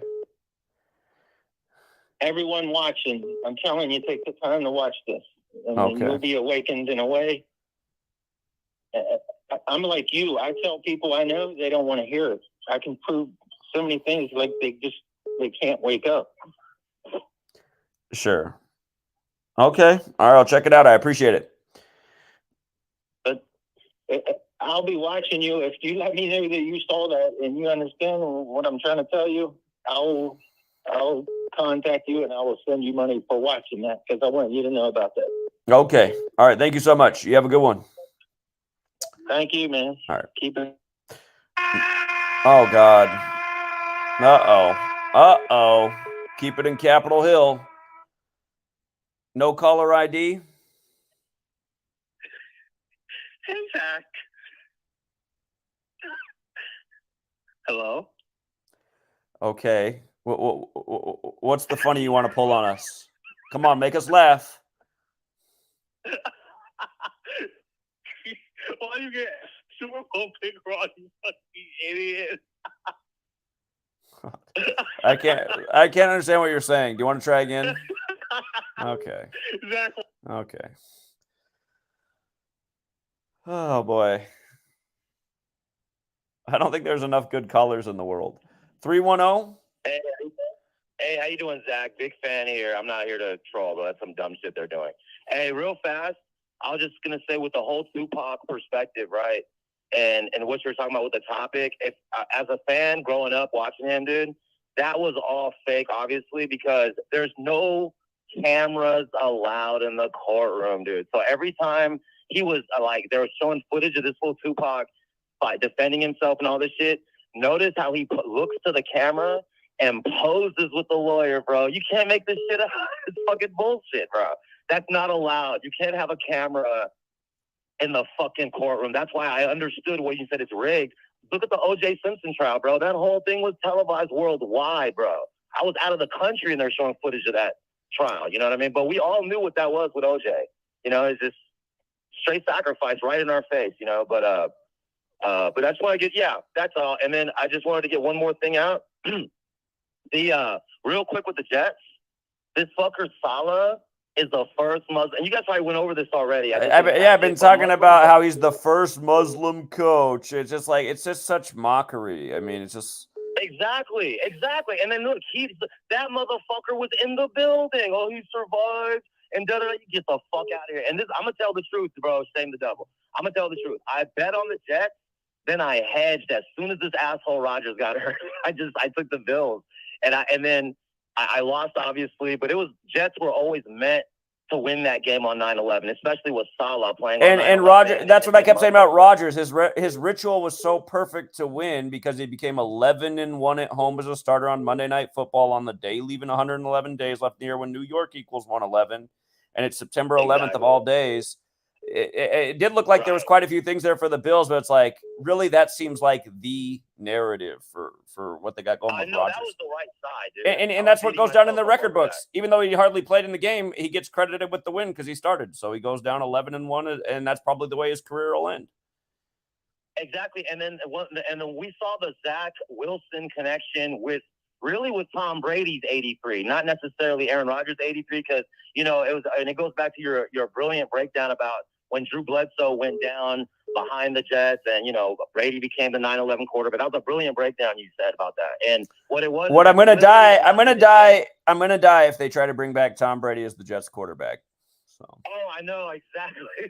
No, but yeah, that's real though, dude. But what I was saying is those they replaced an 83 motherfucker with another 83 motherfucker. You know what I mean? A motherfucker born in 1983. Well, look, but they're born 22 years apart too, right?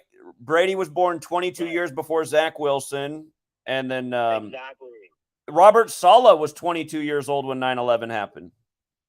Absolutely. The guy who returned the punt. Man, to take the Jets. The guy who returned the punt's 22 years old. 22nd anniversary of 9/11. Exactly, yeah. But that was the main thing. So honestly, to take the theory, if the theory does play out, it's like, nah, dude, Zach Wilson should be the franchise quarterback of the Jets because that's exactly how Tom Brady became the quarterback the exact same way, dude. And the thing is with the whole Testaverde getting hurt in the first game in 1999. The first game of the year, just like this fool Aaron Rodgers, in the year of the fucking rabbit, too, 1999. And we are here in the year of the rabbit, 1999. Or, excuse me, 2023 year of the rabbit, where his brother, Patrick Mahomes, wins the Super Bowl in the year of the rabbit, the 95 kid, right? But more than anything, they're both pigs, though, born in the year of the pig. Both Aaron Rodgers and Mahomes.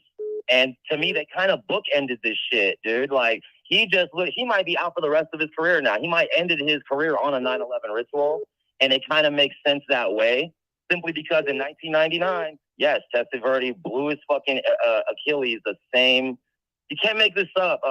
You just can't make this up, buddy. But yeah, I won't take no more of your time. Wait. Wait, hold on. Vinny Testaverde blew his Achilles on the same hash mark as Aaron Rodgers?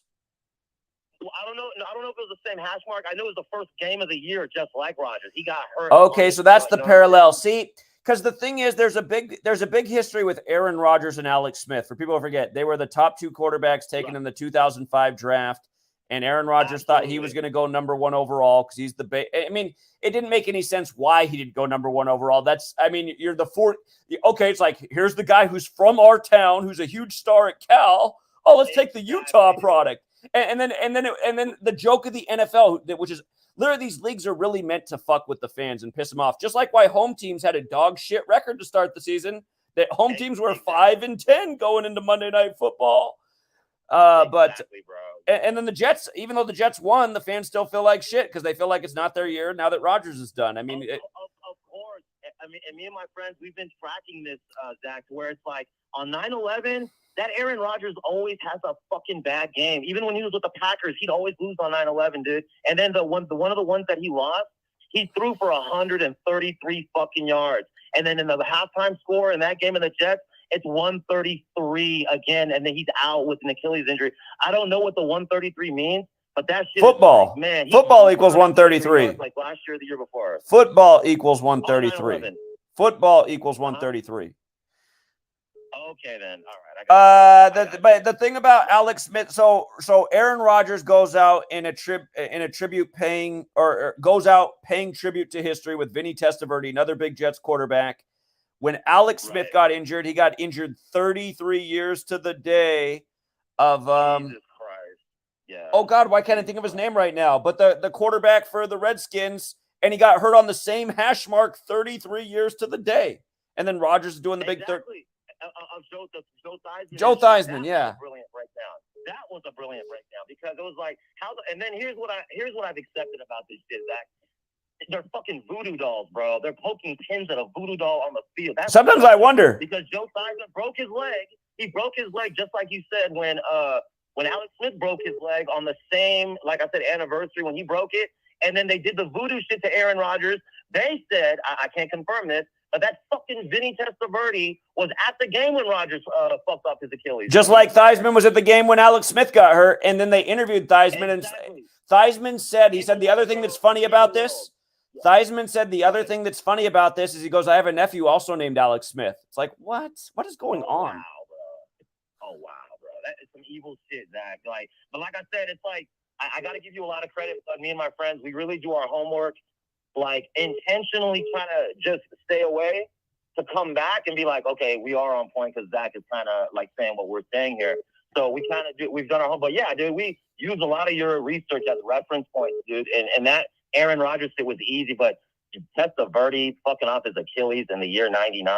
And that's a trademark about the year of the rabbit, dude, is that in the year 1999, that's when fucking he tore his Achilles, and here we are in 2023, the year of the rabbit. He tore his Achilles, but it also marks when Aaron Rodgers got his first Super Bowl in 2011, year of the rabbit. So it really could be the conclusion of Aaron Rodgers ending his fucking career on the year of the rabbit, dude. You know what I mean? Completely, like just it's done. I think it's probably done. You know? I think it's probably done, unless it's like the guy who came on ESPN yesterday and said, if the Jets made it into the playoffs, there's a chance Rodgers could play for him again this year. I was like, we'll have to keep that one in mind. Dude, but it's just a final statement of '83. And one more thing, because everything is about 1983. And then like we broke down how basically like when Leo Messi won that won the World Cup, it was a prelude because the Aaron Rodgers, once again your research, he had the Leo tattoo on his fucking arm, and so of course Leo Messi wins the fucking World Cup. Of course, dude. It was a prelude to the Lion, which is Leo, beat Aaron Rodgers, and then that's why Patrick Mahomes had to take his medicine week 1 from the Lion. Everybody's getting it from the fucking Lion, bro. Everyone's taking the medicine, from the Lion. And then that reference point about Michael Jackson, Motown, the 25th anniversary, 201 days later, they released the Thriller video. And that's when that fucking Aaron Rodgers is born, bro. Like 201 days later after the Michael Jackson day. So, of course, he's born December 2nd. You know what I mean? Yeah, bro. So if we don't know nothing else, me and my homies, bro, we broke down the Aaron Rodgers birthday to a point where it's like, it's finally, that's it. I think we've seen enough. He's been a distraction. We're thinking he's going to win the Super Bowl the last couple of years. We were wrong. But nah, look at this fool. All this distraction was to build up to the Jets thing. So the Brett Favre thing, he was hurt when he was with the Jets. He concealed it from them. So there's always an injury curse with these Jets, bro. And, that's all I've got. It was so informed. I'm still in denial that this fucker is knocked out. That's how big of fans we are. We're still in denial Aaron Rodgers is gone. That's how much we were in the poison, we're drinking the Kool-Aid. So. Yeah. But thank you, Zach, for hearing me out, bud. You know what I mean? All right. Yeah. Appreciate the call. Take care. You got it, buddy. All right. You got it, buddy. Thanks. Later. Hey, before you go, 615, somebody left a comment about, again, Kobe died at age 41 while traveling from Catholic Mass on the Pope's 41st day of his age. But if you guys didn't know this, Tupac's last interview was August 24th, 96, what's now Kobe Bryant Day, 8/24. And that was at the same time Kobe was coming in the league. And there's a lot of parallels between both deaths. But go ahead, caller.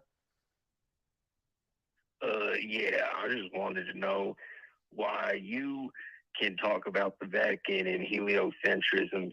Heliocentrism plays into the puzzle, right? Heliocentrism 201, like the Jesuit order. Well, exactly. But then what I'm wondering is how can you see that and then still say flat Earth is a psyop? Because that doesn't make the Earth flat. Why are you guys so hell bent on the flat Earth? Why is it so important to you what shape the Earth is? Well, why is it so important? That's the thing is you bring up flat Earth and people panic because they're indoctrinated into a globe and they get cognitive dissonance. You look at the horizon, it's flat. And then... Okay, so where does the sun go when it sets? Like if the Earth is flat and the sun is above the flat Earth, we should all be able to see the sun at all times from any point on Earth. Because there's cycles to it. This is already... Okay, here's what I want you to do then. I want you to just go on your kitchen table and draw a flat Earth, make the map however you want it, and then like put on the end of a stick, put an orange ball and call that the sun, and just keep dragging it in circles over the flat Earth and figure out like at what point it would set behind the horizon like it does on Earth every single day, directly west of us, just like how it rises directly east of us every day. And we all see it pretty much no matter what where you are on the Earth, the sun looks like it's rising and setting at the same point because of how far away it is. And it kind of shows that it's the spherical model and we're all going around it. So anyway, again, you cannot make sense of the flat Earth. I got to move on, though. I don't know what's with you guys in the flat Earthers. I hate the flat Earth. 951. Hey, finally. So, yeah, what's up? Quick, I had a weird connection that I had thought of when Rodgers got hurt. I thought of week 1 back in 2008 when Tom Brady went down to Kansas City. And it was ironically, because I was like, wait, so Rodgers and Favre have like this whole, synchronicity with their career. I was all like, when was the first day that Favre started for the Jets? It was the same day that Brady got injured. September 7th, 2008. Huh. Which was like, I think it was 15 years, 4 days, or 180 weeks. I thought maybe you'd be able to look into it more. I just thought it was weird. Okay, I'll have to look more at that angle. So that's it. All right, appreciate it. All right, thanks, Nick. Yeah. Oh.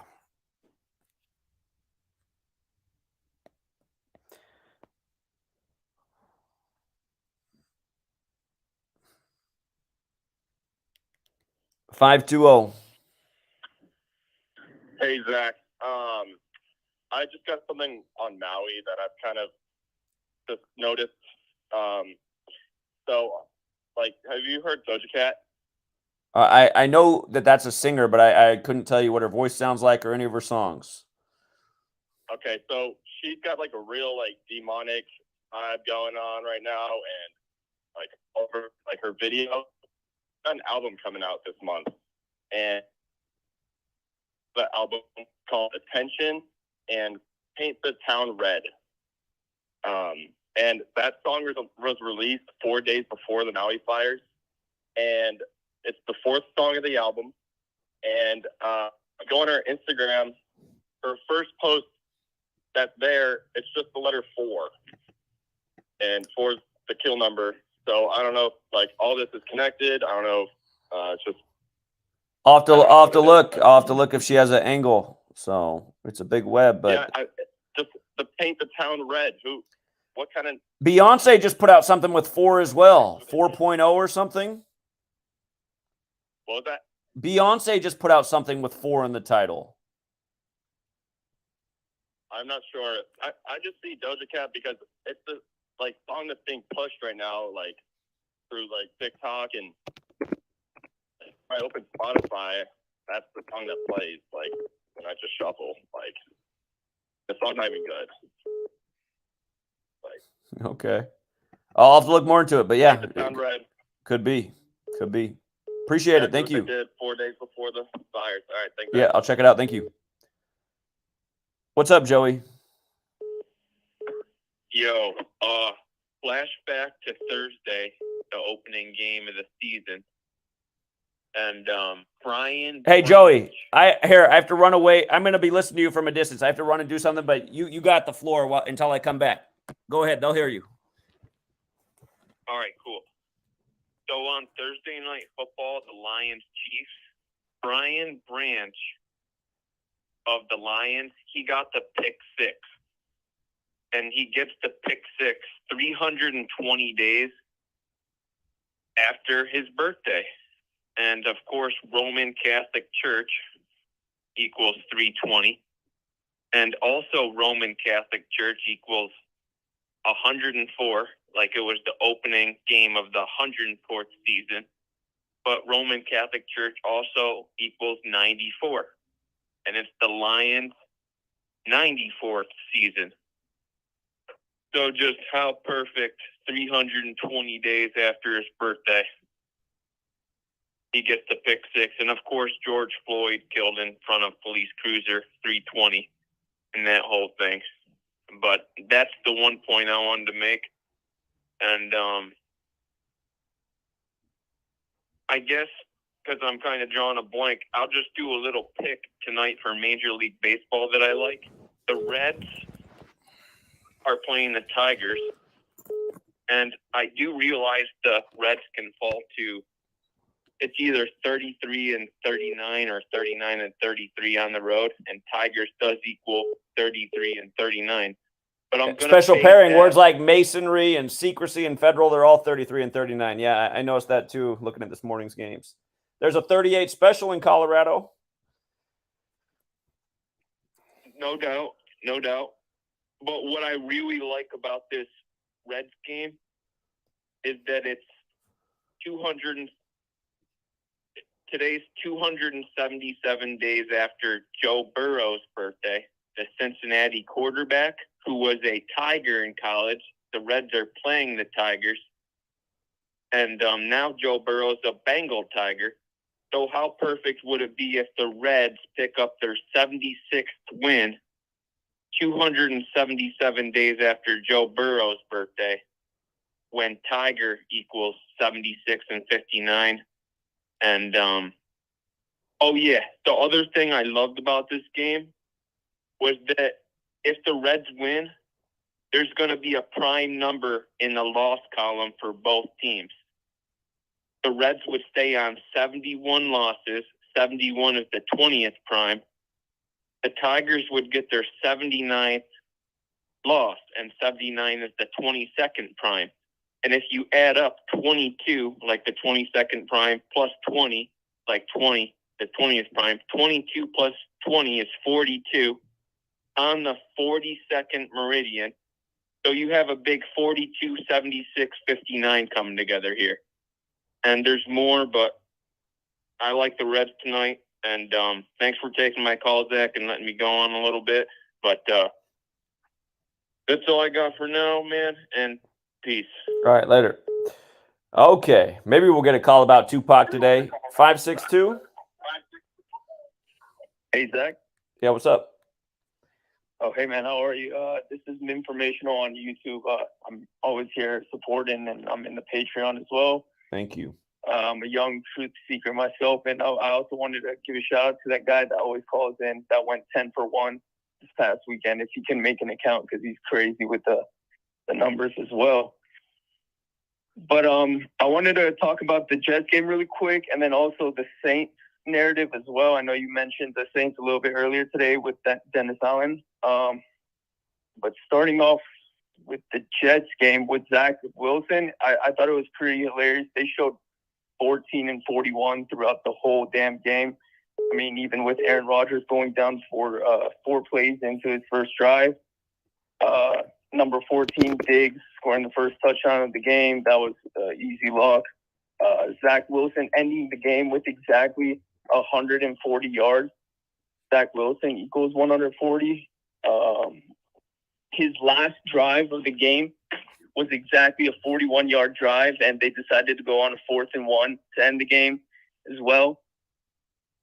There was a total of 4-1 total turnovers in that game as well. The guy that took the game-winning touchdown return, Gibson, he's number 82. Gibson equals 82 and 28. I thought that was pretty funny also. Also, his Zach Wilson's stats, exactly, he was 14 for 21 on passes, exactly a 66.666 completion percentage, and his QBR was 22.6. They also won with 22 points, so it's crazy how deep they go into this. His longest pass was also a 24-yard pass. But regarding the Saints, I know we mentioned it on a stream a couple streams ago regarding the first game ever played in Allegiant Stadium, where the Super Bowl is this year. The Raiders played the Saints. The end score was 24-34, which is 58, Super Bowl 58 this year. Their records after that game, the Raiders were 2-0 and Saints was 1-1.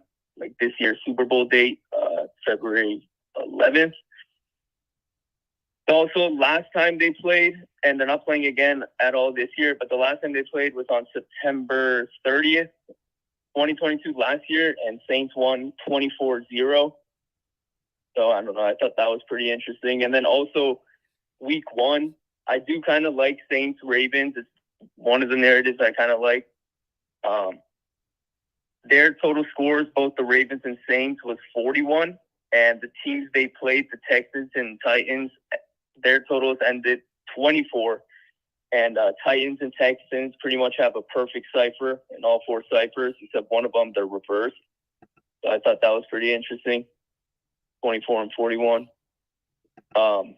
And then the only game that equaled 58 in week 1 was the Green Bay game. Green Bay scored 38 points. Also, I like the Jets game total to 38 points. So I don't know. I don't know how serious those are, but I think it's just some interesting thoughts finishing week 1. I wanted to see what maybe you thought. Yeah, indeed. Good observations. I appreciate it. Yep. Thank you, man. All right. Keep doing the work. All right. Later. Appreciate it.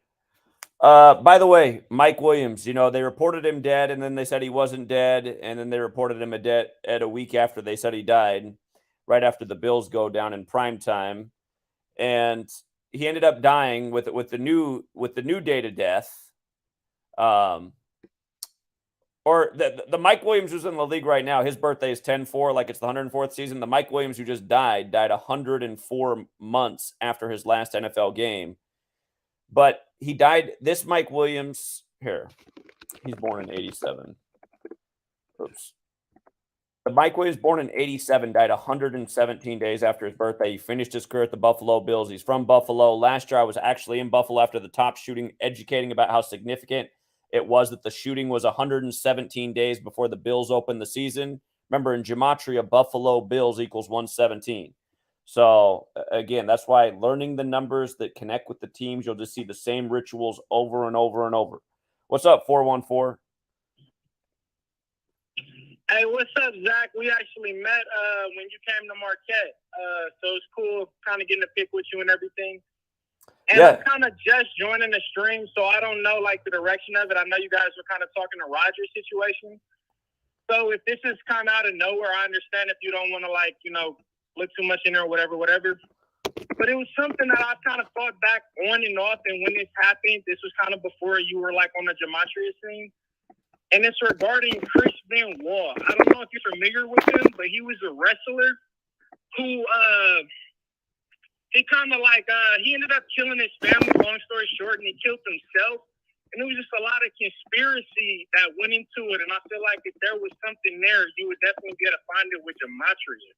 So I just kind of thought I'd bring that to you. His name was Chris Benoit. I don't know if you're familiar with him. Yeah, I think it happened on, did it happen on June 24th in history? Yeah, it did. I don't know. It did. It happened like on that. Freemasonry's birthday. But not like. It happened on Freemasonry's birthday. Everything that goes down in the WWE run by the Mason Vince McMahon, it's always Masonry related. So yeah, I have looked at that in the past. I can do more work on it. Yeah, I would love if you ever get the free time. I know you got a lot of stuff going on, but I would love if you ever get the chance to really be able to drop a video where you can kind of delve into that and kind of really look into that.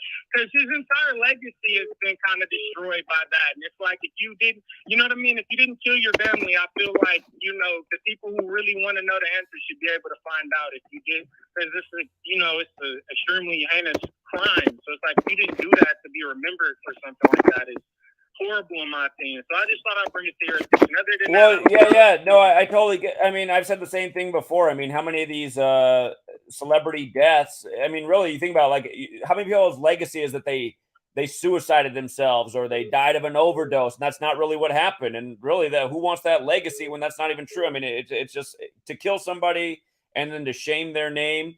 And again, these people who do it, they do it as like a business move. They're like, well, we're going to make even more money off it, and nobody's looking at us. It was a suicide. Yeah, exactly. And then to have them like to label them as killing their own family, you know what I mean? Like right. That's extreme. Like that's even worse. Making them look evil when it wasn't them who was evil, right? The evil people did. That's the thing, that the people who do this, that they don't have any like morals or code. They just do whatever they need to do. Yeah, it's horrible, man. So if you do ever get the chance to kind of, because I know how you can really go into it and connect the numbers like crazy. So just thought I'd bring it to you. Like I said, I know other people want to talk. I don't want to hold you too long. But we did meet in Marquette, and you were cool as fuck. You know, we took a picture and everything. I always remember that. So just want to say thanks again for all the work you do, man. That was a year and 6 days ago. I remember it was September 7th. Yeah, it was good to meet you, man. Thank you. Yeah, man. All right, take it easy. All right, yeah, take care. Hold on a second, 585. I just want to make this point about this other death in the news. Again, Mike Williams, born May 18th, now dead September 12th. You see how that's 117 days after his birthday? Last year, the top shooting in Buffalo was May 14th, 117 days before the season opener, which Buffalo won. Buffalo Bills won 17. Hey, check the box score for the quarterbacks in the Monday Night Football game and tell me if one of the quarterbacks in the Buffalo-related game had 117 net passing yards. What's up, 585? Hey, Zach, it's Michael. How you doing? Hey, speaking of somebody who I got to meet last year, what's up, Mike? Oh, not much. Hey, I didn't know if you knew about this, but WWE, they merged with UFC, and I think it was like yesterday. Okay. And I didn't know if there was anything there. I know yesterday was Andrew Luck's birthday. Yeah. I know. It's funny, for all those years, for all those years, we'd point out that Andrew Luck's birthday was 12/9. If you added up his birth numerology, it added up to 129. So we knew there was something to that. We didn't realize that 129 was 201 in base 8 counting, and the only city in America that equals 201 is Indianapolis. But it's funny how perfect it all is. And another thing is that when they merged, when WWE and the UFC merged, they're calling it TKO. So I don't know if there's something there too. So I didn't know. The merge completed yesterday. They merged together. I don't know if there's anything there or not. I'll look into it. I'm sure there is. But yeah, that's all I had, though, Zach. All right. Appreciate it, Mike. Have a good one. All right. Later. But yeah, again, you guys, I mean, literally, we were in Buffalo last May talking about how significant 117 is to the Bills, how they do a gazillion numbers with this team in the ritual. You know what? It's a year later, and now a former Buffalo Bill who grew up in Buffalo is dead 117 days after his birthday. At least so we're told. So that's why you learn the numbers and you pay attention. You'll just see how the same patterns persist. 252. Yeah, what's up, Zach? Before I leave real quick, you just mentioned that 117 piece, 117. So I had the Braves getting there. Okay, so there's two teams that had the collapse. Remember I told you, right? The day that construction started for I-95 in Philly, the news broke that Mike Williams had died, right? He had so-called died. That's when the news broke, right? On that construction day. And then this NFL players all of a sudden almost or dead in a construction accident. So and then I that had the thing going on with the Phillies pitcher, Zach Wheeler. You remember that, right? Uh-huh. 11-6. Okay, so I had the Braves getting their 95th win yesterday over the Phillies because those are the only two cities that share an NFL collapse right after playing Brady. Right. Or not an NFL, an interstate collapse. I-95 and then the I-85 collapse. But so I had them getting their 95th win. And they brought back in Zach Wheeler. And I almost screamed when I literally saw the news that Mike Williams had been pronounced dead yesterday on the day that they bring back in Zach Wheeler to pitch. And you won't believe it, he falls to 11-7. Huh. Yeah. 11. He falls to 11-7, and his name equals 117. Zach Wheeler 117 falls to 11-7. A clear connection to the pitching on the 2 dates with Mike Williams in the headline. So there's obviously something with the whole interstate collapse. And then don't forget, collapse has the football overlap in three out of four. Collapse in football. But yeah, I just had to. Okay. Yeah, I just had to bring that up. I just had to bring that up with him falling to 11-7 because that was actually a really good. I'm glad I caught that before the game started because I saw it last minute. But yeah, falling to 11-7. So I really don't know what exactly that means. But oh yeah, and Braves is 95, right? I-95, Braves 95. Right. So I mean, it's yeah. I just had to call in about that before you ended the stream because that was a really big piece with that dude dying. And like I just said, we're talking about Philly before I leave. Like I just said, the Eagles play the Bills this year. Okay, I see what you're saying. Okay, keep an eye on it. But yeah, that's all though. All right, appreciate it, man. Thank you. Yep. Okay, just like all my live streams, nobody ever calls in on topic. But the thing with people always saying that Biggie went into Jurassic 5 and Tupac, I don't hear anyone's voice in that group that sounds like either of those men. I don't see anybody who looks alike. I mean, I don't understand why this is such a popular thing for people to write. Like, are these like AI bots that like who's Biggie up here and who's Tupac? Well, what's up, 917? Yeah, y'all, just wanted to tell you that, the Jurassic 5 shit with I was trying to call him on topic, Tupac. He's an actor, and he started this other rap group called Jurassic 5 with his godbrother Gaddafi and Biggie as Soup and Eazy-E. Man, they got the greatest plastic surgeons in the world, if that's true. And they changed their voices and everything. Yeah, no, they do. You know what it is? If you look at Tupac, they faked his height. They always faked his height. If you look at it, he's 5'9" on one thing, he's 5'10" on his license, he's 5'11" on his jail.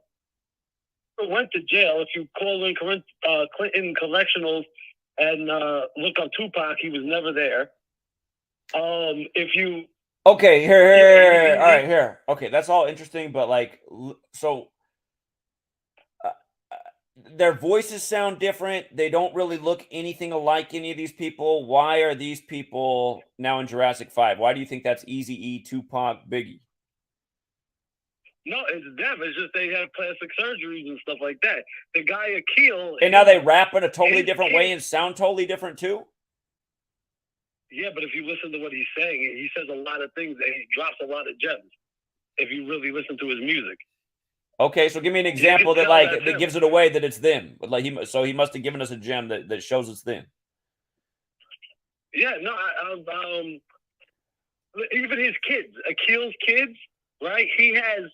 They all have Tupac's nose, but he doesn't have Tupac's nose. His nose is different, if you notice, because he got a nose surgery. The guy has dreads. Tupac can grow his hair.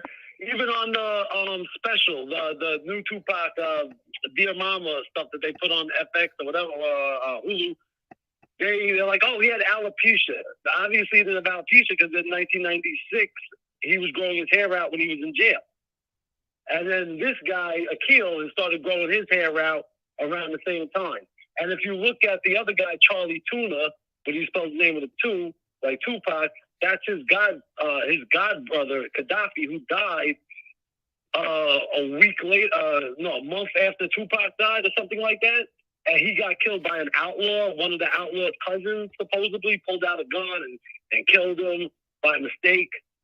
The story even sounds very fishy.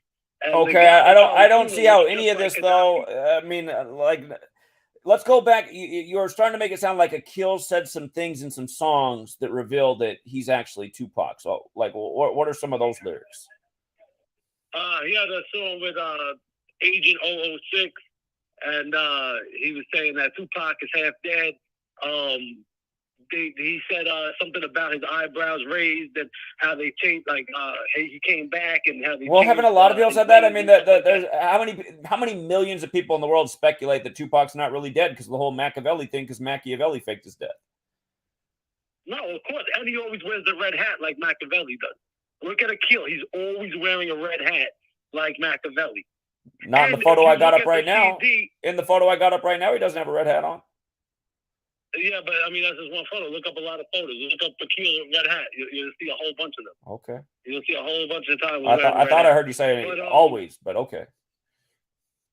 No, yeah, just look it up. Look up Akil. You'll see a lot of pictures with him wearing a red hat or videos of him wearing red hat. And then if he doesn't wear the red hat, he wears the black and white checkerboard. Like Tupac always wear the black and white checkerboard. Even when he came out, he had the black and white shoes on, with Dancing with Digital Underground. And Yeah, even if you look at the CD cover, the Machiavelli CD, you see the A on top. It goes right under the KIL. And then if you look at the CD itself, the other A in Machiavelli is under the KIL as well on the CD itself. So they perfectly put the Akil on both things. And the Jurassic 5 is under Interscope, same label as Tupac and Gaddafi. And Biggie technically was under them too, because they're all owned by Interscope is owned by Time Warner Music Group, and so is Bad Boy. At the end of the day, their label is owned by Time Warner Music Group too. So everything's a lot of fishiness. And then even Suge Knight, where he got his money from to bail Tupac out, was from Time Warner Music Group. There's a guy out there saying, "Oh, I bailed Tupac out." Well, why would you give it to Suge Knight to get him on Death Row if Death Row is a sister company of Interscope and Tupac was already on Interscope, the bigger label? It doesn't make any sense. Why didn't Jimmy Iovine help him get out? Or why didn't he have money to bail himself out? But besides that, even on like the Machiavelli album, and the way Tupac spells Machiavelli, it can, if you change the words around, like it's a word scramble. Like for instance, how they did with Delta and Omicron. If you take all those letters and you word scramble it, it spells out media control. Well, the same thing with the way he spells Machiavelli. If you take up the letters over there, it says Evum Akil. And Evum in different language means like this is, or this stuff is so, or just look up the definitions of Evum. If you take those words together, it says Evum Akil, because that's what he became, Akil. Even Akil is with the AKIL, that's the Arabic way to spell it. Why does he spell it like that, not the black way with the Q? Because if you do it with the AK, it equals 33. And he also died. Everything with Tupac was 7 and 13. Even the fact that, he died at the MGM Grand. And that's, M is the 13th letter, G is the 7th. So it's 13, 7, 13. And everything with Tupac was 7 and 13. 7 Day Theory. He died at 403. He was 25. Even the fact that he got his Hollywood star this year. He got it at 52 years old, and that's 7. And then he got it at the year 7, because 2023 is 7. Well, when did Tupac get his Hollywood star? I didn't know about that.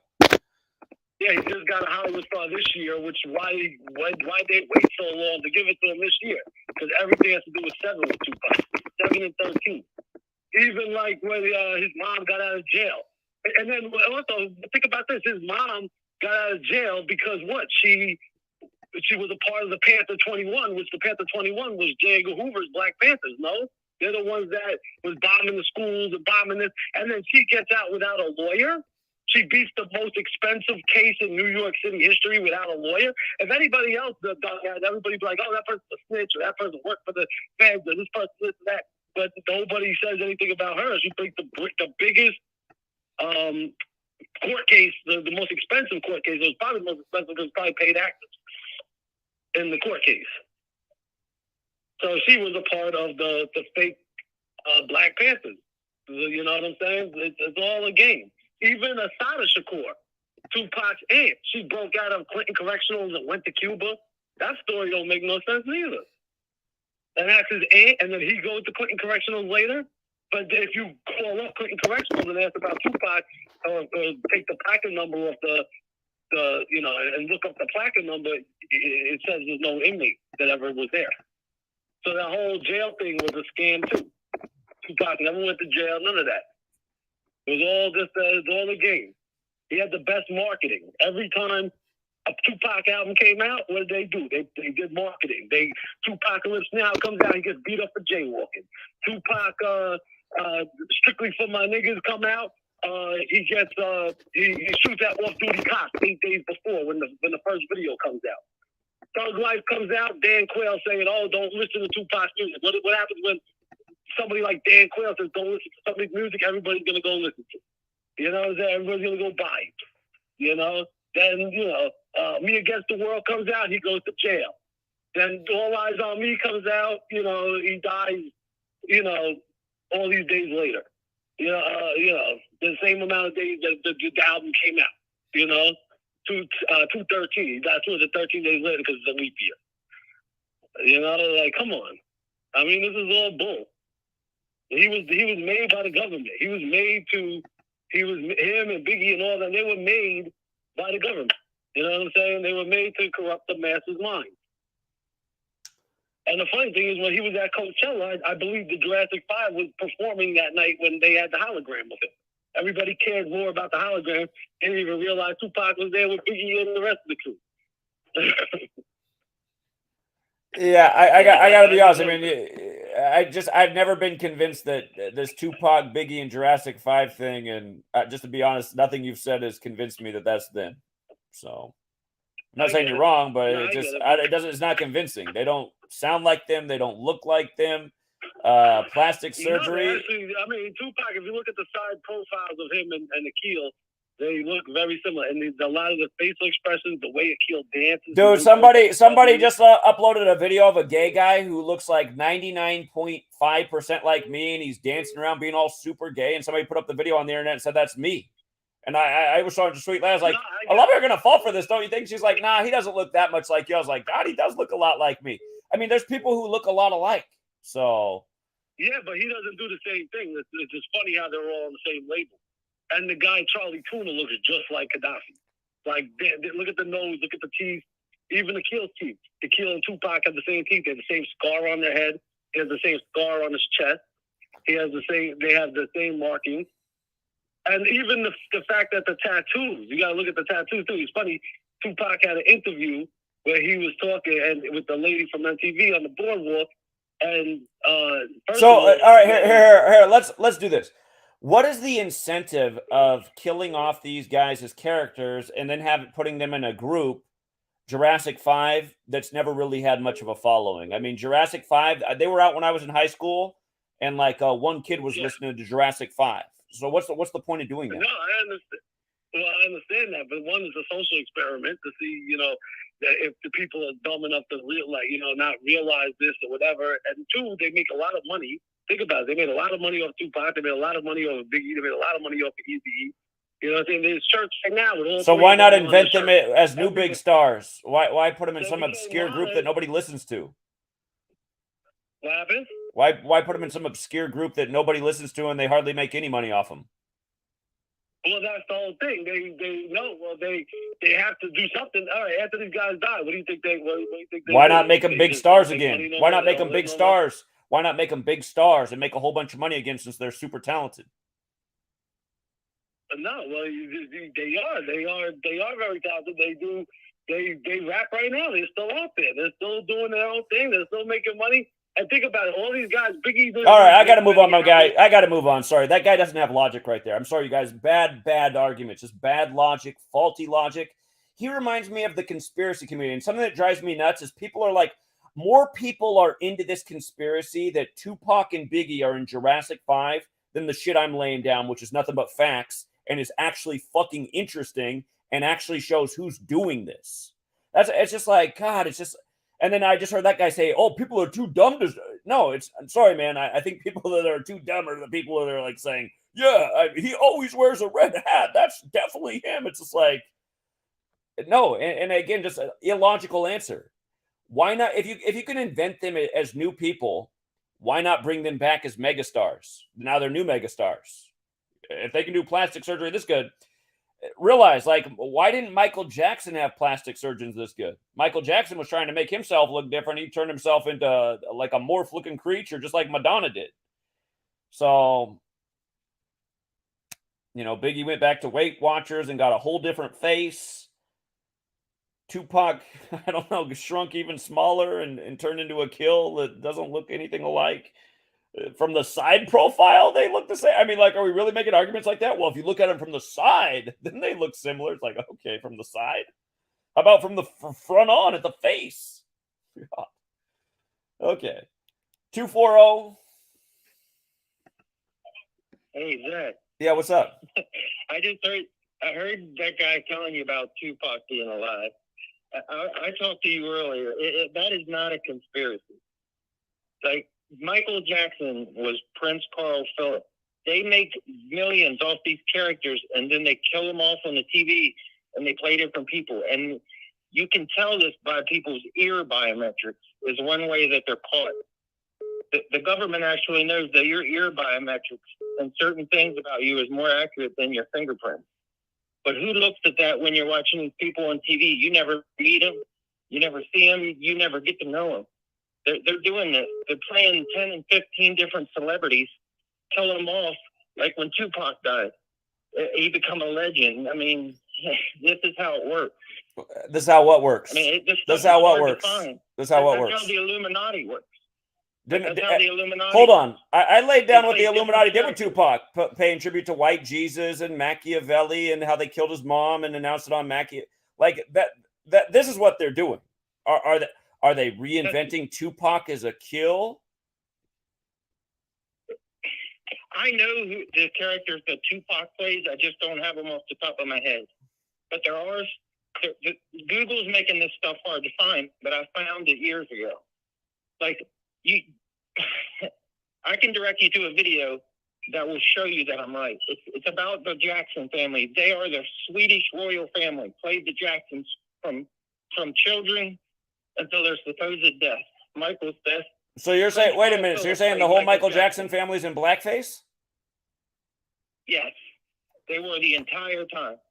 The entire time. Get your pen out. When you get off of here, you watch this quick video before they delete it. It's actually still on YouTube. And watch that channel. You need to know this about the Illuminati. Yeah, you're in the dark, brother. So when you go blackface, then you also get the black vocals. This is amazing. Okay. Yeah, just watch this video. It's like an 8-minute video, and then you start watching that channel. I'm sure if I watch one YouTube video that's 8 minutes, I'll have no doubt that Michael Jackson was in blackface along with the rest of the Jacksons. You will. Okay. Well, it'll start you.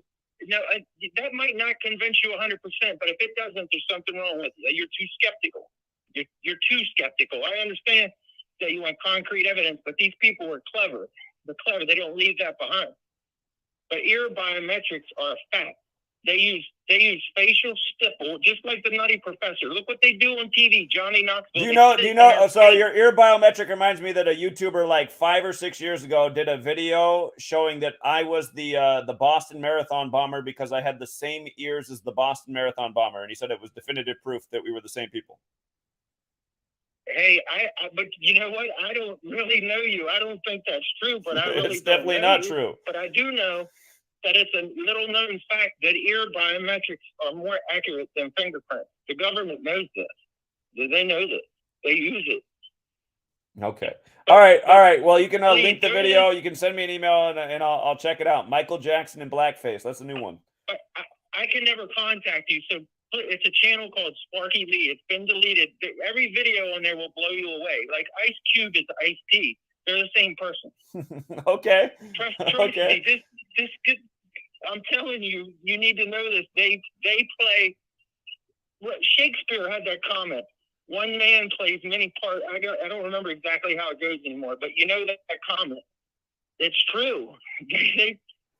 Ice Cube and Ice T, man. I mean hey, they're both rappers and both actors and both from LA, and they both start with Ice. But man, they're the same people. That's also a trip to me. All right, apologize to you. All right, send me the email. I gotta watch the 8-minute video that's gonna prove to me that Michael Jackson was in blackface all along. I gotta see that. Trust me, but you're never gonna learn if you keep ruling everything out.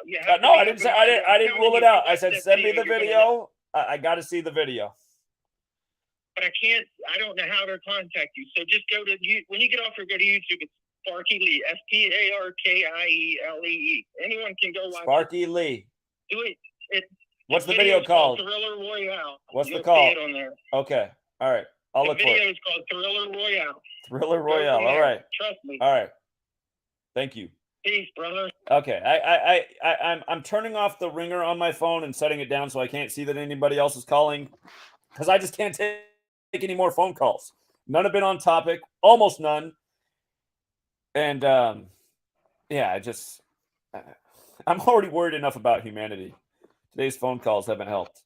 Here, if you guys got here late, what I presented in the beginning, I'll present it one more time, and then yeah, I think I got to shut this thing down because I can't stand another one of these phone calls. So again, Tupac Shakur, he dies.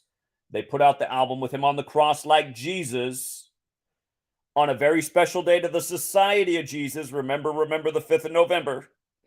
And again, the day Tupac died was September 13th, which is where white Jesus comes from. That's Cesare Borgia's birthday.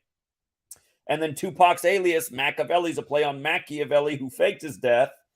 And Machiavelli based his book, The Prince, on Cesare Borgia. So Machiavelli, Cesare Borgia, Tupac. Very easy to understand. Again, you guys, have you ever heard quality, not quantity? Have you ever heard that phrase in your life? Quality, not quantity. I do put out a lot of work, but I try to make sure all of my work is quality. And maybe sometimes when I'm doing a research, I'll be like, oh, that could be a connection, but then maybe not. That one's a little bit iffy.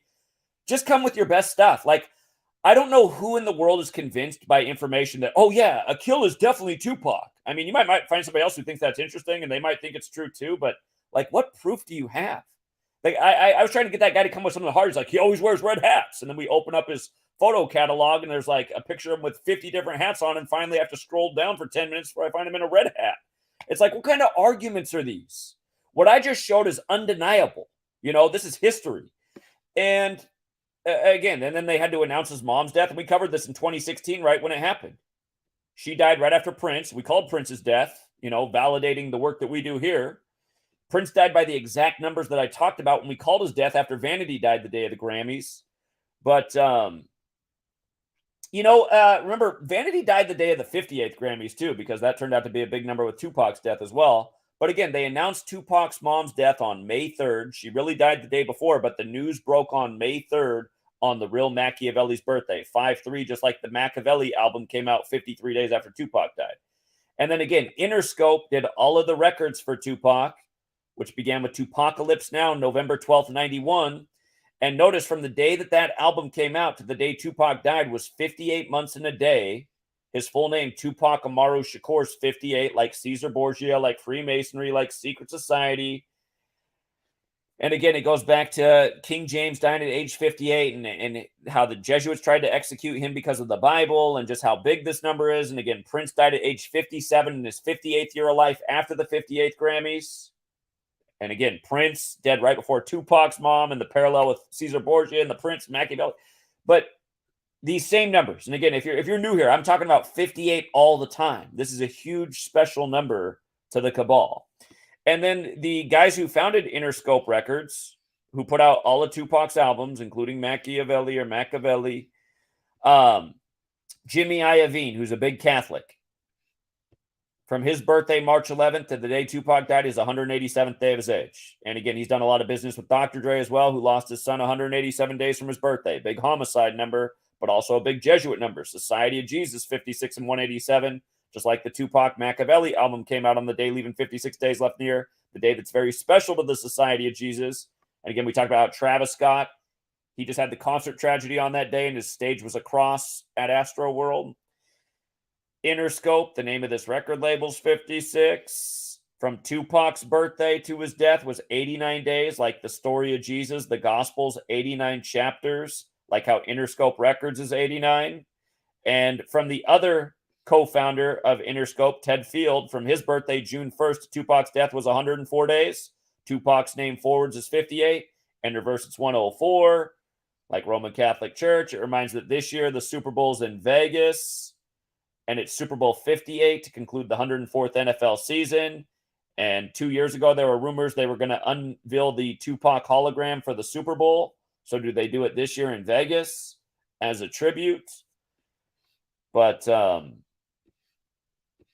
yeah, it's just, I can't figure out why there's more people in the world. Like, if you just, like, scan around the internet, people are sharing everywhere that Tupac is a Kill the MC. I know more and more people are sharing Gematria, but you'll see 1,000 Tupac is a kill shares online before you'll see one single share of Gematria from anybody. And it's like, why are people so adamant about sharing this? Like, why are people's, like, opinions and delusions and, like skeptical thoughts so intriguing. But you know something about humanity. People are more into stuff that they can believe in than actually with facts, like facts, knowledge, real stuff. Not that much interest. Total bullshit. Huge market. You know, religion's a big part of that. But yeah, so there's more to the Tupac death. Again, Tupac Shakur in the most simple ciphers, 139, like he died on 13/9. Run it in reverse. America's 139. Freemasonry is also 139. Modern Freemasonry, a Jesuit creation. So we'll leave it there for now, True Seeker. Thank you to the people who donated. And if anybody has any last good comment, I'll put my eyes on the chat for a moment.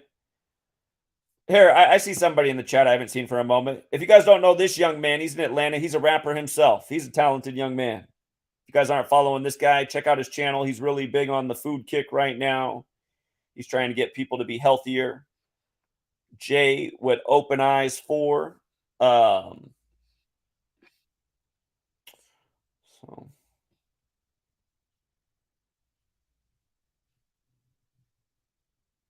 All right, eyes on the chat, just looking for any last good comments.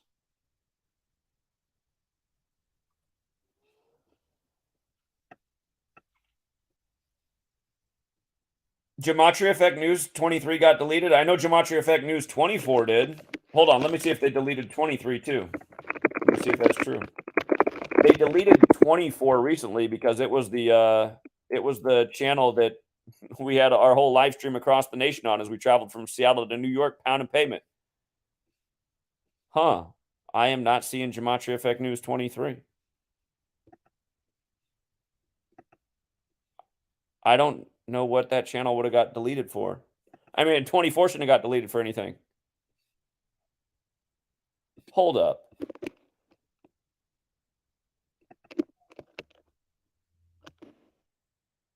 Yeah, that channel's gone.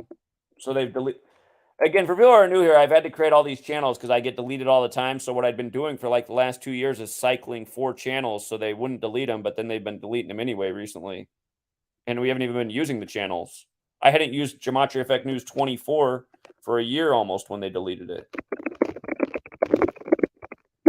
Hold on. I'm going to find out when 23 got deleted.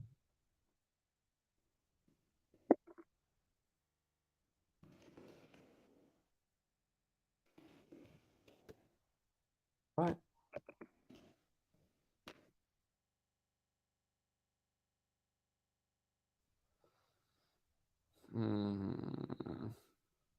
I mean, last time I checked, the channel didn't have any strikes on it, so it doesn't even make sense how it would get deleted.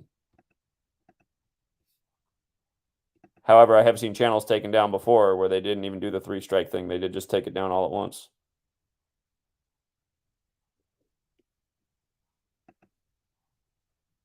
Here it is right here. This happened on September 8th on the Virgin Mary's birthday. We have reviewed your content and found severe or repeated violations of our community guidelines. Because of this, we have removed your channel from YouTube. We know this is probably very upsetting news, but it's our job to make sure that YouTube is a safe place for all. So again, this company is just so scummy and shitty. For those of you guys who missed my trip down to California, I went by their headquarters. And when I got there, I was greeted by a big army of security guards who said I could not go in the building. But then they took down a bunch of questions and they said they'd return the answers to my questions within 2 weeks. Well, that was back in April and nobody ever followed up ever. But, I mean, the channel had no strikes on it. So I don't even see in my email that there was any videos that got struck. They just decided to take the channel down all at once. And all my work's ever been is videos just like this. So, all right. So 23 and 24 are gone. So we're down to 22, 25 in sports. We're down to 3 channels.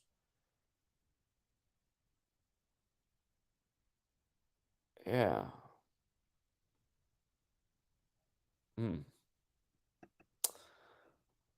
Maybe it was for being right about the Queen. I did call the Queen's death, why she would die at 96. And the significance of 140 before it happened. She died 140 days after her birthday, like Queen of England. But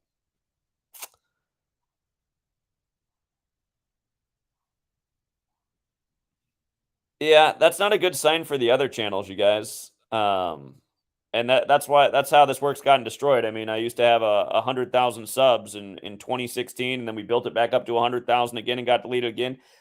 When I say we were close to 100,000, I've actually never hit 100,000. 3 times I've gotten real close, and I've gotten deleted every single time.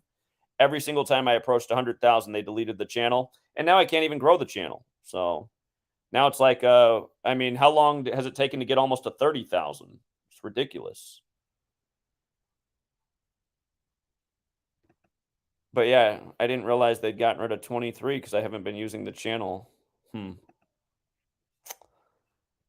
Google, man, they're scumbags. But remember, Google's completely Jesuit too, so of course they're going to do it on the Virgin Mary's birthday. It's always got to be symbolic. All right.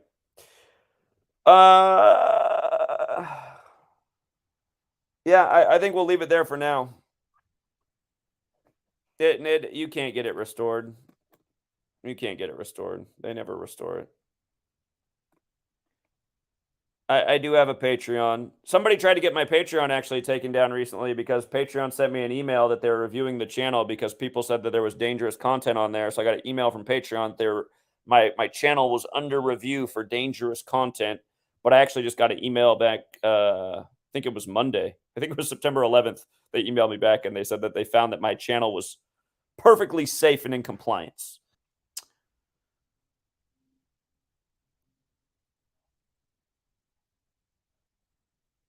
I do. Yeah, I see your question about minimalism. Yeah, I think minimal. Aren't I a great example of minimalism? I'm normally in a white T-shirt.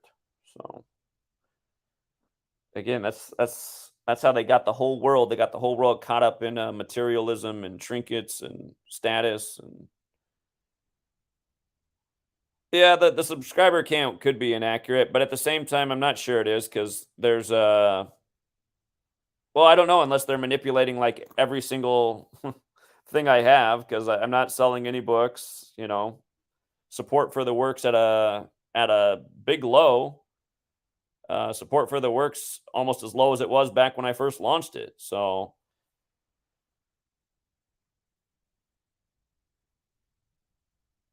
yeah, it's this whole digital world. It's so easy to manipulate, and it makes it hard to tell what's really going on. It's like, okay, are they stealing the money, or are my books selling better than they actually are? Am I just not getting paid?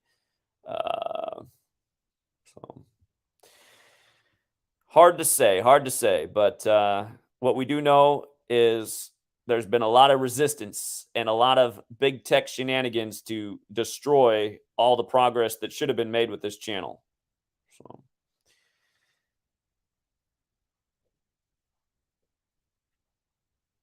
I'd easily have way more than 1 million subs if they never deleted the channel. I mean, it was growing at a record pace, you know, back before they deleted anything.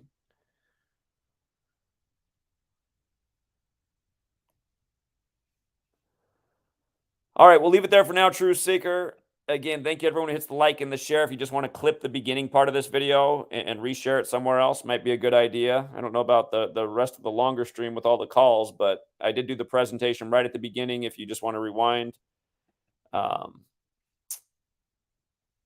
we'll leave it there for now. Till next time, True Seeker.